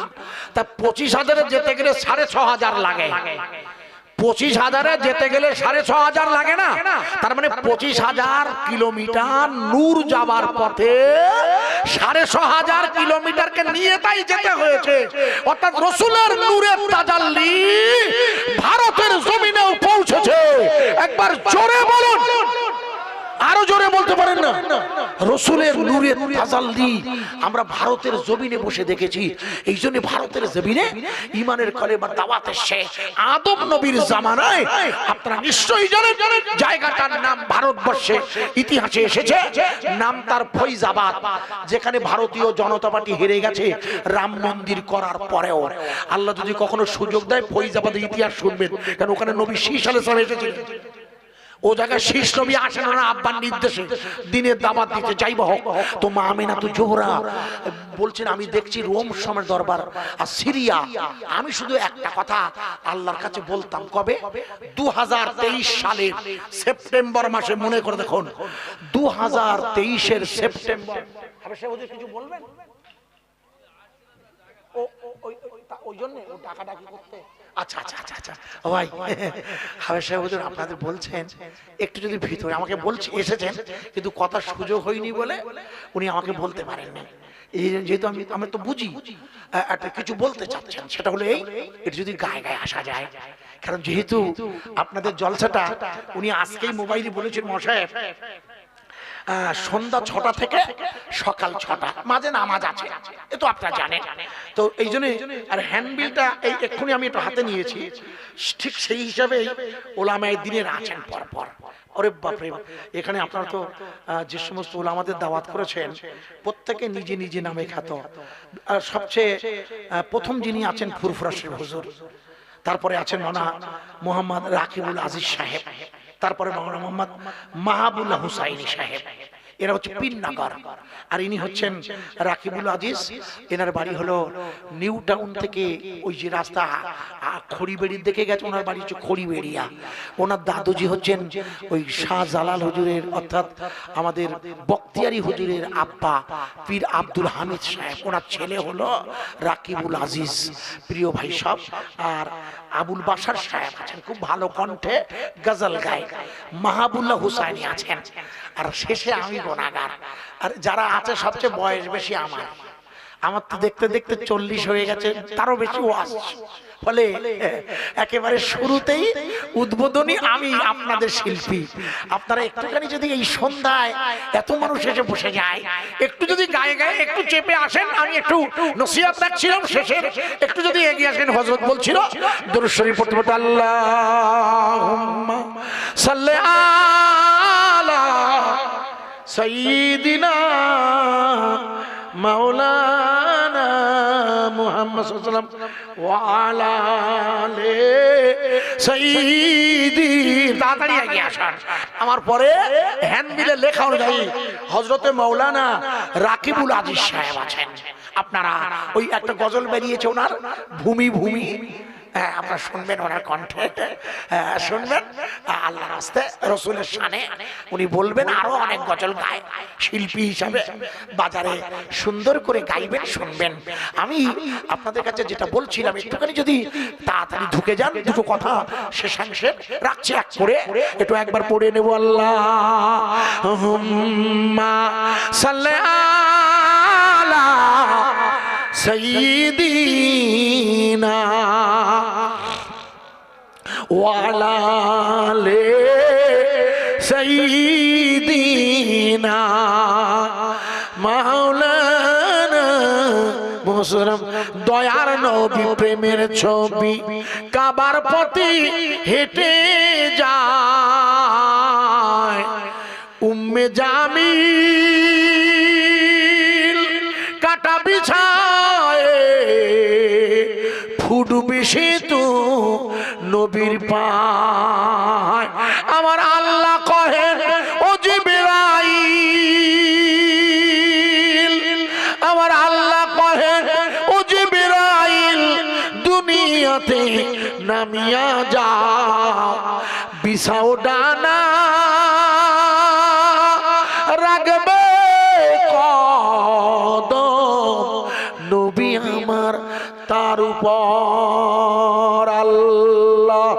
আল্লাহুম্মা সাল্লি আলা সাইয়্যিদিনা মাওলানা মুহাম্মদ সাল্লাল্লাহু আলাইহি ওয়াসাল্লাম ওয়া আলা আলি সাইয়্যিদিনা মাওলানা মুহাম্মদ সাল্লাল্লাহু আলাইহি ওয়াসাল্লাম। আমি আল্লাহর কাছে একটা দাবি করছিলাম, মানে আপনাদের বোঝানোর জন্য, সেটা হচ্ছে আপনারা সবাই জানেন মা আমিনা তো জোহরা বললেন আমি আমার ছেলে নূরের তাজাল্লিতে শাম আর সিরিয়া দেখলাম, মনে আছে? আমি আপনারা মনে করে দেখুন 23 সালের সেপ্টেম্বর মাস, মনে করে দেখুন সেপ্টেম্বর, এটা হচ্ছে 2025 নভেম্বর, 2023 সেপ্টেম্বর তারিখটা মুখস্থ করেন কেন? ওই দিন 210টা দেশের সামনে, তার মধ্যে 57টা মুসলিম দেশের 55টা দেশ ছিল, এদের সামনে বর্তমান ইসরায়েলের প্রেসিডেন্ট, তার নাম নেতানজিহুয়া, উনি বক্তৃতা করতে উঠেছিলেন জাতিসংঘ, আমেরিকার একটি সংগঠন জাতিসংঘ, যেটা বিশ্বযুদ্ধের জন্য শান্তি হিসাবে প্রতিষ্ঠা করা হয়। উনি ওখানে এসেছেন বক্তৃতা করবেন, ভালো করে শুনবেন। শুরু করছেন বক্তৃতা একটা হ্যান্ডবিল হাতে নিয়ে, অর্থাৎ যে হ্যান্ডবিল বা কাগজটা নিয়েছে ওটা একটা ভৌগোলিক ম্যাপ। ওই ম্যাপটা হাতে নিয়ে উনি বিশ্ববাসী সমস্ত দেশের কাছে বলছেন, এই দেখুন এই যে ম্যাপটা আপনারা দেখছেন এটা হলো ইসরায়েল। আশ্চর্য হয়ে যাবেন আপনারা, বিশ্বের কোন মোড়ল, অন্যান্য ধর্মীয় গুলো বাদ দিন, কোন মুসলিম দেশের প্রতিনিধিরা প্রতিবাদ করেননি। কেন? ওই ম্যাপে উনি ফিলিস্তিনের নামটা তুলে দিয়েছিল।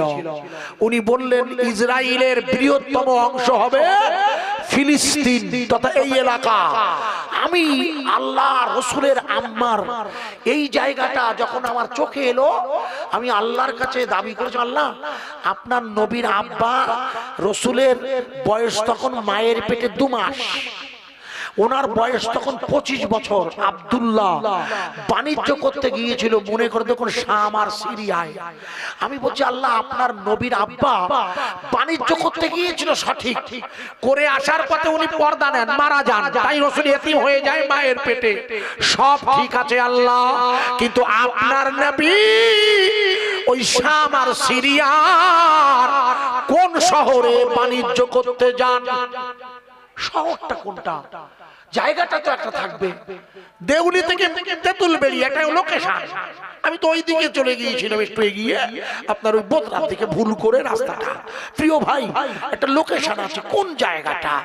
তা হযরতে আব্দুল্লাহ কোন জায়গায় গিয়েছিল? আমি যেদিন নেতানজিহুয়া বললেন যে এই দেশটাকেই রাখবো না, বৃহত্তর ইসরায়েল হবে, আমি সেই দিন থেকে খুব চিন্তার মধ্যে। আল্লাহ আমাকে এই বছরে বসিরহাটের আল্লামা হুজুরের 250 কিতাব লেখা আছে, সব কিতাবগুলো বাজারে আসেনি। উনি পদ্মা নিয়েছিলেন, পাণ্ডুলিপি আছে ওনার বইয়ের, একটা 250 কিতাবের দাদা হুজুরের নির্দেশে লেখা একটি কিতাবে আল্লাহর নবী আব্বা জান হযরতে আব্দুল্লাহ সিরিয়া শামের যে জায়গা বাণিজ্য করতে গিয়েছিল সেই জায়গাটার নাম লিখে দিয়েছে। আপনারা তেঁতুলবেড়িয়া, মিনাখা, দেউলি এই এলাকার ভাইরা শুনে নিন, ওই জায়গাটার নাম বসিরহাটের আল্লামা লিখে দিয়েছে হুজুর, দাদা হুজুরের নির্দেশে উনি বইটা লিখেছেন। জায়গাটার নাম হলো গাজা। ওখানে কি আছে? ওখানেই বাইতুল মুকাদ্দিস। মিস্টার নেতানজিহুয়া আর বর্তমানে আমেরিকার ট্রাম্প বাবু দুজনে মিলে ওটাকে পর্যটন কেন্দ্র বানাতে চায়।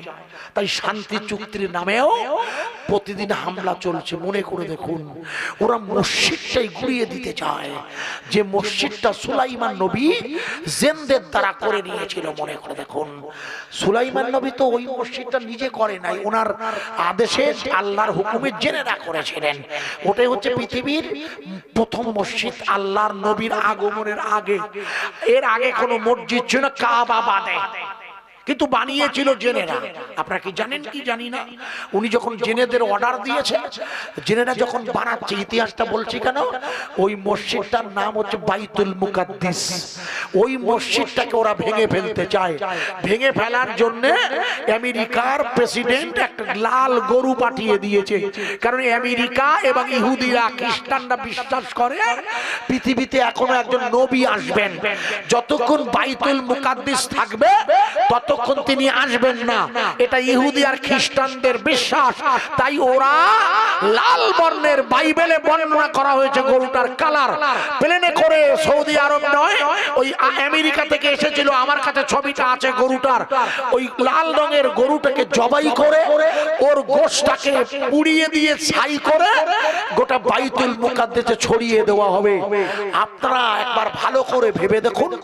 আমি আল্লাহর কাছে, আমি যেহেতু অন্য কোনো কাজ করি না, জানেন আপনারা, শুধু এইটুকুই করি। আমি বলি, আল্লাহ, আপনার রসুলের আব্বা যে দেশের মাটিতে কদম রেখে ব্যবসা করেছে, জায়গাটার নাম তো গাজ্জা, ওটাই তো বাইতুল মুকাদ্দাস, যেখানে আপনার নবীর আব্বার পা কদম মুবারক পড়েছে।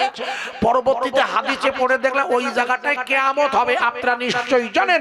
আমি বললাম, আল্লাহ, যে জায়গাটায় কিয়ামত হবে ওরা সে জায়গার মসজিদ ভাঙবে। আল্লাহ, আশ্চর্য খবর। কিন্তু মনে করে দেখুন আপনারা, আপনাদের মনে নেই বলে একটু মনে করে দিচ্ছি। আপনার ইতিহাসের এই জায়গাটা একটু খেয়াল করুন। 2025 সালের ফেব্রুয়ারি মার্চ, এই যে সাল চলছে, এই ফেব্রুয়ারি মার্চ মাসে রমজানুল মুবারক পড়েছিল গতবার, এবারও পড়বে ইনশাআল্লাহ। এবারও 6 ফাল্গুন হবে প্রথম রমজান, 5ই ফাল্গুন তারাবি ইনশাআল্লাহ। সেদিন ছিল 27শে লাইলাতুল কদরের রাত, মুখস্থ করে নিন। 27শে লাইলাতুল কদর আমেরিকা আর ফিলিস্তিন ইসরায়েলের সেনাবাহিনী ঘোষণা করেছিল এই মসজিদে কোনো লাইলাতুল কদরের নামাজ পড়তে দেওয়া হবে না, যেহেতু আল্লাহর বিশেষ মসজিদ। যে মসজিদের নিকটে নয়, যে মসজিদের ভিতরে আল্লাহর নবীর পায়ের কদমের ছাপ পড়েছে, যে মসজিদে রাসূল মিরাজের রাতে জিবরিল যখন ওনার কলবে ঈমান ঢুকিয়ে দিল, জান্নাতের পেয়ালা এনে জমজমের পানি, মনে আছে? বক্তৃতা ভুলে গেলে মুশকিল। কারণ স্বামী জয়ানন্দ সরস্বতীকে কানাডার বিজ্ঞানীরা বলেছিল, স্যার আপনি কি জানেন ওই পানিটা তো স্বচ্ছ কেন?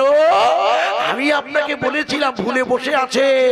অ্যাকুরিয়ামে যেমন বুজবুজুনি কাটে, ওই পানি মাছ যেমন ড্রামের মধ্যে, ট্যাপের মধ্যে বুজবুজুনি না কাটলে জীবন্ত থাকে না পোনার বাচ্চাগুলো, তেমনি জমজমের কূপের ভিতরে আমেরিকা কানাডার পাশের একেবারে দেশ, আমেরিকার কানাডার বিজ্ঞানীরা ওরা মেশিন ঢুকিয়ে দিয়েছিল জমজমের কূপে। ওই মেশিনে একটা ছবি এসেছে, সেই ছবিটা হলো ওই জমজমের কূপটা যদিও মা হাজেরার ছেলে ইসমাইল নবীর পায়ের দাপনের কাছে হয়েছিল, কিন্তু ইসমাইল নবীর ওই জমজমের কূপটা আল্লাহ, ওই আমেরিকার বিজ্ঞানীরা ওরা মেশিন ঢুকিয়ে দিয়ে দেখলো ওর ভেতরে একটা পাথর আছে, পাথর, যে পাথরটা ছিদ্র, যে পাথর দিয়ে পানি বুজবুজুনি কাটছে। বোঝা যাচ্ছে কিনা জানি না, আপনারাই বলুন কবে জমজম কূপ এসেছে? কোটি কোটি হাজী সাহেব পানি ব্যবহার করে, এখনো সে পানিটা যেমন ছিল তেমন আছে। বিজ্ঞানীরা অবাক হয়ে দেখে ওই বুজবুজুনি কাটছে, ওই কূপের ভিতরে একটা পাথরের মধ্য দিয়ে, ওই পাথরটার গায়ে ওরা দেখলো লেখা আছে মুহাম্মাদুর রাসূলুল্লাহ। জোরে বলবেন না, আরো জোরে বলবেন। বিজ্ঞানীরা অবাক হয়ে গেছে। কানাডার জমিনে দাঁড়িয়ে স্বামী জয়ানন্দ সরস্বতী বললেন, যে ধর্মের পানিটা এত সুন্দর, যে ধর্মের পানিটা এত স্বচ্ছ। আপনারা জানেন তো জমজমের পানির মতো এত মিষ্টি পানি আর নেই, যেটা খেলে রোগ ভালো হয়, যেটা খেলে পেট ভরে যায়। আশ্চর্য, জমজমের ওই পবিত্র পানি আমাদের ভারতে আছে, সির হিন্দির মাটিতে, পাঞ্জাবের জমিনে মোজাদ্দেদ আল-পেশানি যখন হজ মুবারাকে যাবে, ওনার পীর সাহেবের নাম ছিল খাজা বাকি বিল্লাহ, যিনি কাবুল থেকে ভারত এসেছিল হিন্দুস্তানের তোতা খুঁজতে। খাজা বাকি বিল্লাহ জানার রওজা মুবারক দিল্লির রেল লাইনের ধারে আছে, একবার নিজে যান, আমি নিজে গেছি খাজা বাকি বিল্লাহ, যেখানে মোজাদ্দেদ আল-পেশানির নাম লেখা আছে, আমার খলিফা। উনি হজ মুবারাকে যাবেন, মোজাদ্দেদ আল-পেশানি রওজা জিয়ারাতে দাদা হুজুর প্রত্যেক বছর যেতেন, প্রত্যেক বছর মেজো হুজুরকে নিয়ে, বড় হুজুরকে নিয়ে দাদা হুজুর শপথ দিতেন সির হিন্দে।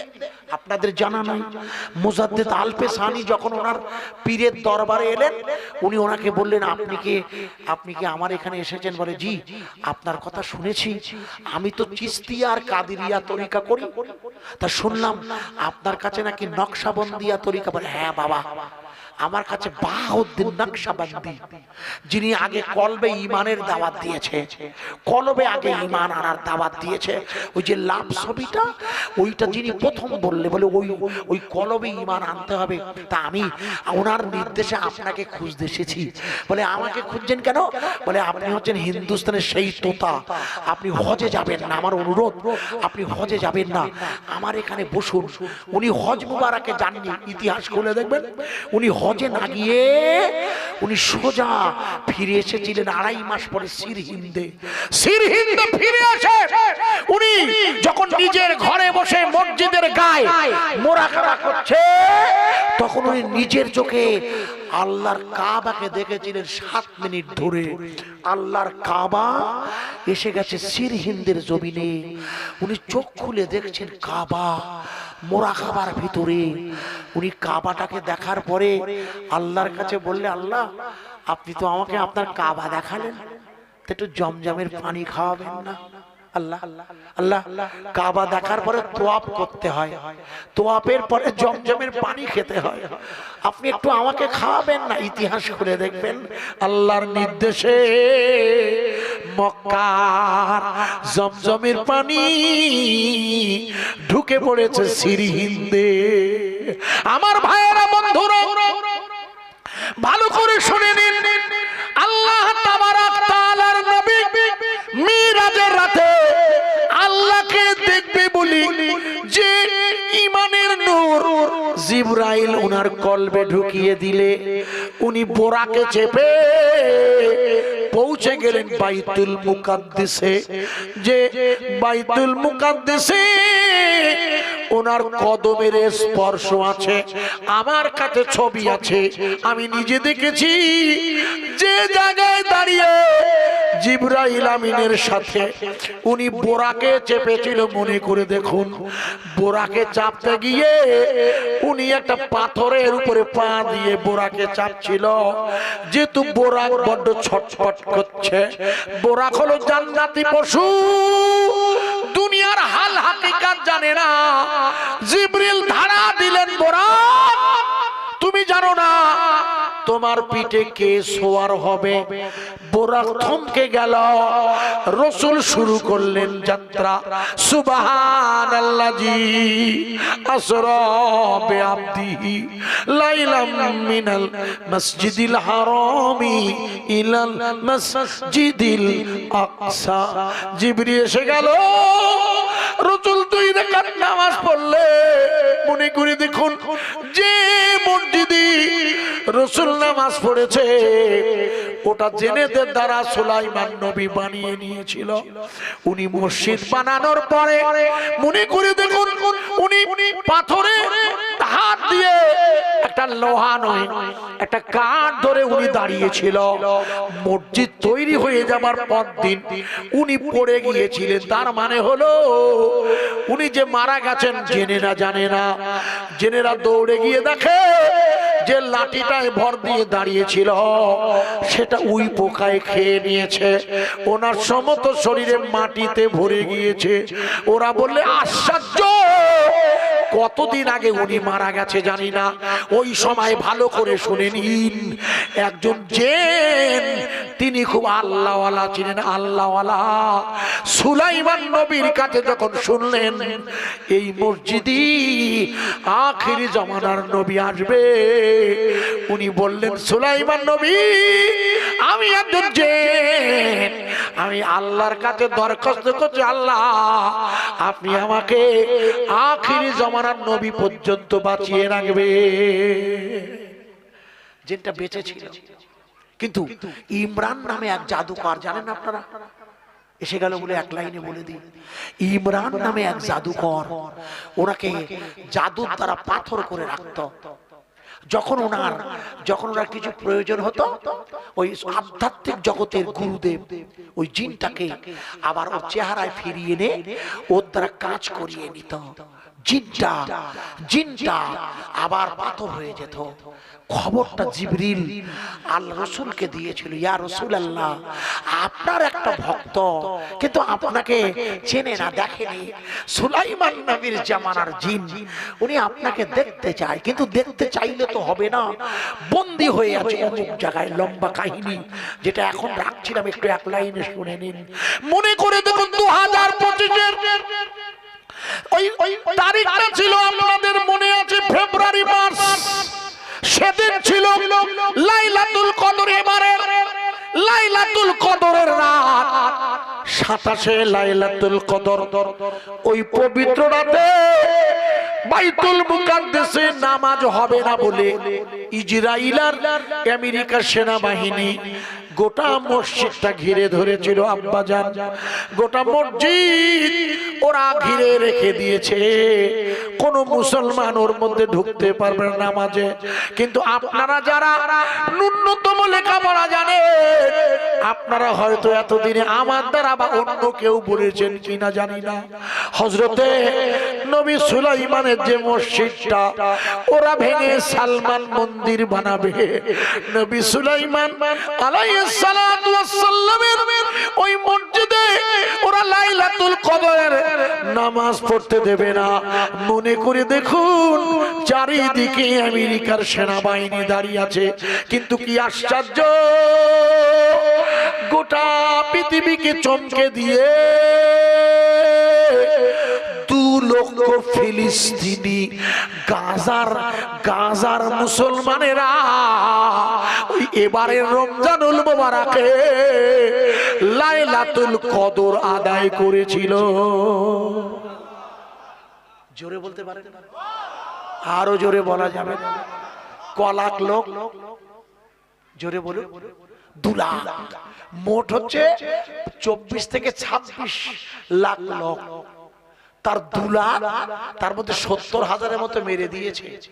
আর প্রতিদিন তো গণহত্যা চলছে, তার মধ্যেও 2 লক্ষ, 1 লাখ না, ভেবে দেখুন, 1 জন না, আমেরিকার ফটোগ্রাফাররা 2 লক্ষ লোকের নামাজের ফটো নিয়ে যখন পৌঁছে গেছে আমেরিকার প্রেসিডেন্টের কাছে, প্রেসিডেন্ট সাহেব ট্রাম্প বাবু অবাক, বলে কি বলছেন আপনারা, এত লোক? আপনারা জানেন এখান থেকে কদিন আগে আমেরিকায় একটা ভোট হয়েছে নিউ ইয়র্কে, যেখানে মুসলিম মেয়র এসেছে, যার নাম মামদানি, যিনি ভারতীয় বংশোদ্ভূত, যাকে সন্ত্রাসী আখ্যা দিয়ে মনে করে দেখুন ট্রাম্প লাগাতার তার বিরুদ্ধে প্রচার করেছিল। কিন্তু নির্বাচনের ফলাফল ইহুদিরা 30% তাকে ভোট দিয়েছে, মুসলিম তো নেই।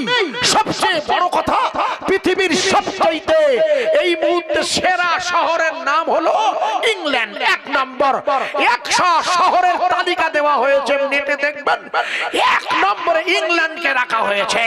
অথচ এই 1 নম্বরে ইংল্যান্ডের মেয়র দীর্ঘ 15 বছর ধরে মুসলমান, সাদিক খান। জোরে বলুন সুবহানাল্লাহ। মিস্টার ট্রাম্পকে তাই গত কদিন আগে মনে করে দেখুন, মামদানি শুধু নয়, নিউ ইয়র্ক ছাড়া যে কটা জায়গায় মেয়র নির্বাচন হয়েছে সব জায়গায় মুসলিমরা জিতেছে। মিস্টার ট্রাম্প অবাক হয়ে গেছে, যেখানে খ্রিস্টানদের আধিপত্য, ঠিক সেই সময় আমেরিকার সংবাদ মাধ্যম ওনার কাছে একটা তথ্য তুলে দিল। স্যার আপনি লিখে নিন, আপনি লিখুন, আপনি তো সালমান মন্দির বানাবেন, মসজিদ ভেঙে দিয়ে লাগাতার ঈমানের কালেমার দাওয়াত বন্ধ করতে চাইছেন, ইসরায়েলের ফাঁদে পা দেবেন না। আপনি কি জানেন না ইসরায়েলের ইহুদিরা যিশু খ্রিস্টকে শুলে চাপিয়েছিল? আপনার মনে নেই? আপনি তার ফাঁদে পা দিয়েছেন। আপনি লিখে নেন 2000, লিখুন 2060 সালে। এটা হলো 2025 সাল। আমি আজিজুর বাঁচবো কিনা জানি না, কারণ আমার তো দীর্ঘদিন হয়ে গেছে। বুঝতে পারছেন আপনারা, এই লাইনে টিকে থাকা জানি না আর কদিন আছে।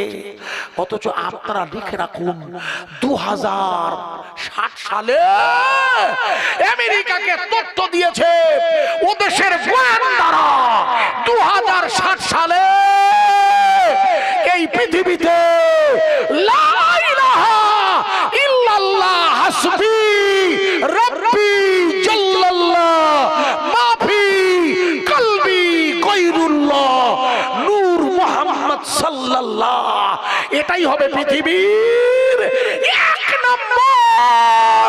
জোরে বলা যাবে না? নারায়ে তাকবীর, নারায়ে তাকবীর, নারায়ে তাকবীর। এটাই হবে পৃথিবীর 1 নম্বর দিন। লা ইলাহা ইল্লাল্লাহু মুহাম্মাদুর রাসূলুল্লাহ সাল্লাল্লাহু আলাইহি ওয়া সাল্লাম। 8টা বাজে আল্লাহর রাসূলের শানে দীর্ঘ 2 ঘন্টা ধরে একটু নিয়ত রাখছি দুটি বায়ানে। আমার পরে হযরতে মাওলানা সব হ্যান্ডবিলে আছে, একটু উঠে দাঁড়িয়ে প্রিয় রাসূলের শানে সালাম পড়ব। ইয়া নবী সালামুন আলাইকা। একটু এগিয়ে আসবেন প্লিজ।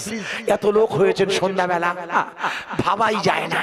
এমনিতে তো প্রোগ্রামে লোক হতে চায় না বলে। ইদানিং অনেকের অভিযোগ ইউটিউবে ওয়াজ শুনে শুনে ওলামাদের জালসায় লোকজন কম হচ্ছে। কথাটা যে একেবারে অপ্রাসঙ্গিক তা নয়, তবুও আপনারা তেঁতুল বেড়িয়াতে এত নামি নামি ওলামাদের দাওয়াত করেছেন, কাকে রেখে কাকে নেন? এক এক ওলামা নিজ নিজে খাতো। হযরতে মাওলানা মেহবুবুল্লাহ হুসাইনি উনি খুবই সুকণ্ঠের অধিকারী, আবুল বাশার সাহেবও তাই, হুজুর কেবলা তো আছেন, আর জানাব আলহাজ মাওলানা হজ কমিটির সদস্য রাকিবুল আজিজ সাহেব বয়সে আমার চেয়ে অনেকটা কম, তবুও জ্ঞানে অনেক বড়। উনি বায়ান করবেন, ওলামারা সব একের পরে এক পর পর শুনতে থাকুন। আমার সাথে প্রিয় রাসূলের শানে একটু সালাম পড়ছিলাম। ইয়া নবী সালামুন, একটু জোরে বলবেন। ইয়া রাসূল সালামুন, ইয়া হাবিব সালামুন আলাইকা সালাম। আপনি ভাই খোলা, আপনি মুসলমান, আমাদের পার্টি। বাহ বাহ, কি ডেকোরেটর। শাবানা, শাবানা তো মেয়েদের নাম, আপনার নিজের কেউ? আপনার চাচিমা? বাহ ভালো হয়েছে। আমাদের মাইকগুলো হলে সুবিধা হয়। আল্লাহ আপনাকে ভালো রাখুন, ব্যবসাটা ভালো হোক। নবীজির রওজা মদিনা, হুজুরের দুধমা হালিমা, রাসূলের আম্মা আমিনা। ওগো আল্লাহ, কবে যাব জিয়ারাতে মদিনা? ইয়া নবী সালামুন, একটু জোরে বলুন। ইয়া রাসূল সালামুন আলাইকা, ইয়া হাবিব সালামুন সালাতুল্লাহি।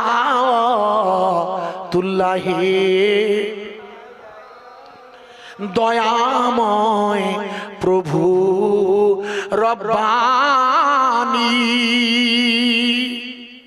কি জিনিস পাঠাইলেন তিনি, চিনিল না মক্কা তয়ফানি, চিনিল বনের হরিণিয়া নবী সালামুন ইয়া রাসূল সালামুন ইয়া হাবিব সালামুন সালাওয়াতুল্লাহি মিরাজের পবিত্র রাতে নবী গেলেন আল্লাহর সাথে সাক্ষাতে, সাথেতে জিবরাইল আছে, সবাই মিলে সালাম জানায় নবীজির রওজাতে। ইয়া নবী সালামুন ইয়া রাসূল সালামুন আলাইকা ইয়া হাবিব সালাম সালাওয়াতুল্লাহি আলাইকা। সবাই বসে যাই। ইয়া রব্বি সাল্লাল্লাহু সাল্লিম দায়মান আবাদান আবাদা ভেজায়ে রব মেরে দরুদ সালাম बरगुज़ीदा नबी पर अपने मुदम बलागल उलाबे कमालिही कशाफत दुजाबे ज़मानिही। हसन আল্লাহু আকবার। হযরতে আলহাজ মাওলানা রাকিবুল আজিজ সাহেব আছেন, হযরতে মাওলানা মাহফুজুল্লাহ হুসাইনি সাহেব আছেন, একের পরে এক আবুল বাশার সাহেব আছেন। আমি গুনাহগার, সব ভাইকে নিয়ে দুটি নসিহতের শেষাংশে একটু দোয়া রাখি, আল্লাহুম্মা আমিন। পরবর্তী ওলামা আমাদের হাফেজ সাহেব হুজুর সব সেট করে রেখেছে। উনি অনেক দিন আগে আমাকে গত বছরেই বলেছিলেন, জিজ্ঞেস করে দেবে 1 বছর আগে মোবাইলে বলেছিলেন। আমি যেহেতু আগে রাহা খরচা নিই না, শুধু কথা হয়েছিল, আল্লাহ পাকের রং হয়েছে। আজ দুটি নসিহাত করলাম মালিক, কেবল আপনি এবং আপনার প্রিয় রসুলের রাজি খুশির উদ্দেশ্যে। আল্লাহ চারিদিকে যখন আই লাভ ছবি দিয়ে আপনার নবীর নামে ভালোবাসার নাজানা করছেন, আমি এই ভালোবাসার পক্ষে, কিন্তু কলবে ঈমানের মধ্য দিয়ে যতক্ষণ কলবে ঈমান না প্রবেশ করে, শরীরের অঙ্গ প্রত্যঙ্গ সাক্ষ্য না দেয়, ততক্ষণ পূর্ণ মুমিন হওয়ার সম্ভাবনা থাকে না। মুনাফিক হয়ে যে পারে অনেকে। আল্লাহ যেন আমাদেরকে মুনাফিক থেকে দূরে সরিয়ে আল্লাহ আপনার জিকিরের দ্বারা, আমরা যেহেতু ওলিদের সাথে মহব্বত রাখি, ওলি আউলিয়াদের সাথে মুরিদ পীর হিসাবে আমরা সময় কাটাই, এই জন্য আল্লাহ আপনি আমাদেরকে কবুল করে নেবেন। আল্লাহ আল্লাহ আপনি আমাদেরকে খাস ইসলের সব, এই ইসলের সবে তেঁতুলবেড়িয়ায় ওলামাদের একটা মেহমানদের অত্যন্ত উপস্থিতি উজ্জ্বল, নামি দামি ওলামারা আসছেন, হ্যান্ডবিলে প্রচার করেছেন হাফেজ সাহেব হুজুররা। আমি গুনাহগার, রাতের এই সময় আপনার শাহী দরবারে দুটো হাত উঠিয়েছে, শেষ দোয়া হুজুররা করবেন। শুধু আমি একটি দাবি রাখছি, আল্লাহ যেদিন যখন যেখানে খুশি আপনি আমাদের তুলে নেবেন, যখন যেখানে আপনি আমাদের উপরে রাজি খুশি হয়ে যাবেন। আল্লাহ আপনি যদি রাজি না হন, খুশি না হন, আমরা ধরা খেয়ে যাব। আল্লাহ পাক আমরা ধরা খেয়ে যাব, আপনি আমাদেরকে ধরবেন না যেন আমরা ক্ষতিগ্রস্ত হয়ে যাব। আপনি আমাদেরকে আপনার রহমতের চাদর দিয়ে আমাদেরকে ঢেকে না দিলে আমরা ধরা খেয়ে যাব। আল্লাহ আল্লাহ আপনার শাহী দরবারে তেঁতুলবেড়িয়ায় বসে ফরিয়াদ করছি, আপনি আমাকে এবং আমাদেরকে হেফাজত নেবেন। আল্লাহ 2025-এর এই নভেম্বর, এই শীতকালীন সন্ধ্যা 6টার সময় মাগরিবের পর পর কিছু আমি নসিহত শুরু করেছিলাম। আল্লাহ এত মেহমান এসেছে, আল্লাহ ব্যক্তিগতভাবে আমি খুবই কৃতজ্ঞ। রব্বুল আলামিন আল্লাহ এত মেহমান আছে, পাশে দেউলি মিনাখা এই এলাকার ভাইয়েরা যারা এসেছেন, রব্বুল আলামিন আল্লাহ বাবুরহান এছাড়া আশেপাশে যারা আছে, আয় আল্লাহ সমস্ত গ্রামের গ্রামবাসীরা, মায়েরা, বোনেরা, এই রাতের বেলা সন্ধ্যার সময় আপনার দরবারে একটি দাবি রাখছি। ওই দাবিটা হলো, যখন যেদিন আপনি আমাকে আমাদের মৌত দেবেন, আপনি আমাদের উপরে রাজি খুশি হয়ে গিয়ে ঈমানের পূর্ণ দায়িত্ব নিয়ে আমাদের কি মৌত দেবেন। আল্লাহ আল্লাহ মৌতের সময় আপনার প্রিয় রাসূলের নূরানি চেহারা, চাঁদ মুবারক চেহারা, অন্তত নূরটা, অন্তত পক্ষে নূর মুবারকটা হুজুরের চেহারা আপনি যদি দয়া করেন, সেটা তো আমাদের জন্য সৌভাগ্য। কারণ মুনকার নাকিরের সওয়ালের জবাবে আপনার নবী চেহারা ধরা হবে, মান হাযা রাজুলুন। আল্লাহ, ওই দিন যেন আপনার রাসূলকে আমরা চিনতে পারি, না চিনতে পারলে মুনকার নাকিরের সওয়ালের জবাবে আটকে যাব। আল্লাহ, আপনি আমাদেরকে আপনি চেনার তৌফিক দিন। আল্লাহ রব্বানা তাকাব্বাল দুআয়ে বেবারাকাতিন নবী সাল্লাল্লাহু আলাইহি ওয়াসাল্লাম বেহুরমতি কালিমাতে তয়্যিবা লা ইলাহা ইল্লাল্লাহু মুহাম্মাদুর রাসূলুল্লাহ সাল্লাল্লাহু আলাইহি ওয়াসাল্লাম। দরুদ শরীফ পড়ে নেবে। আল্লাহুম্মা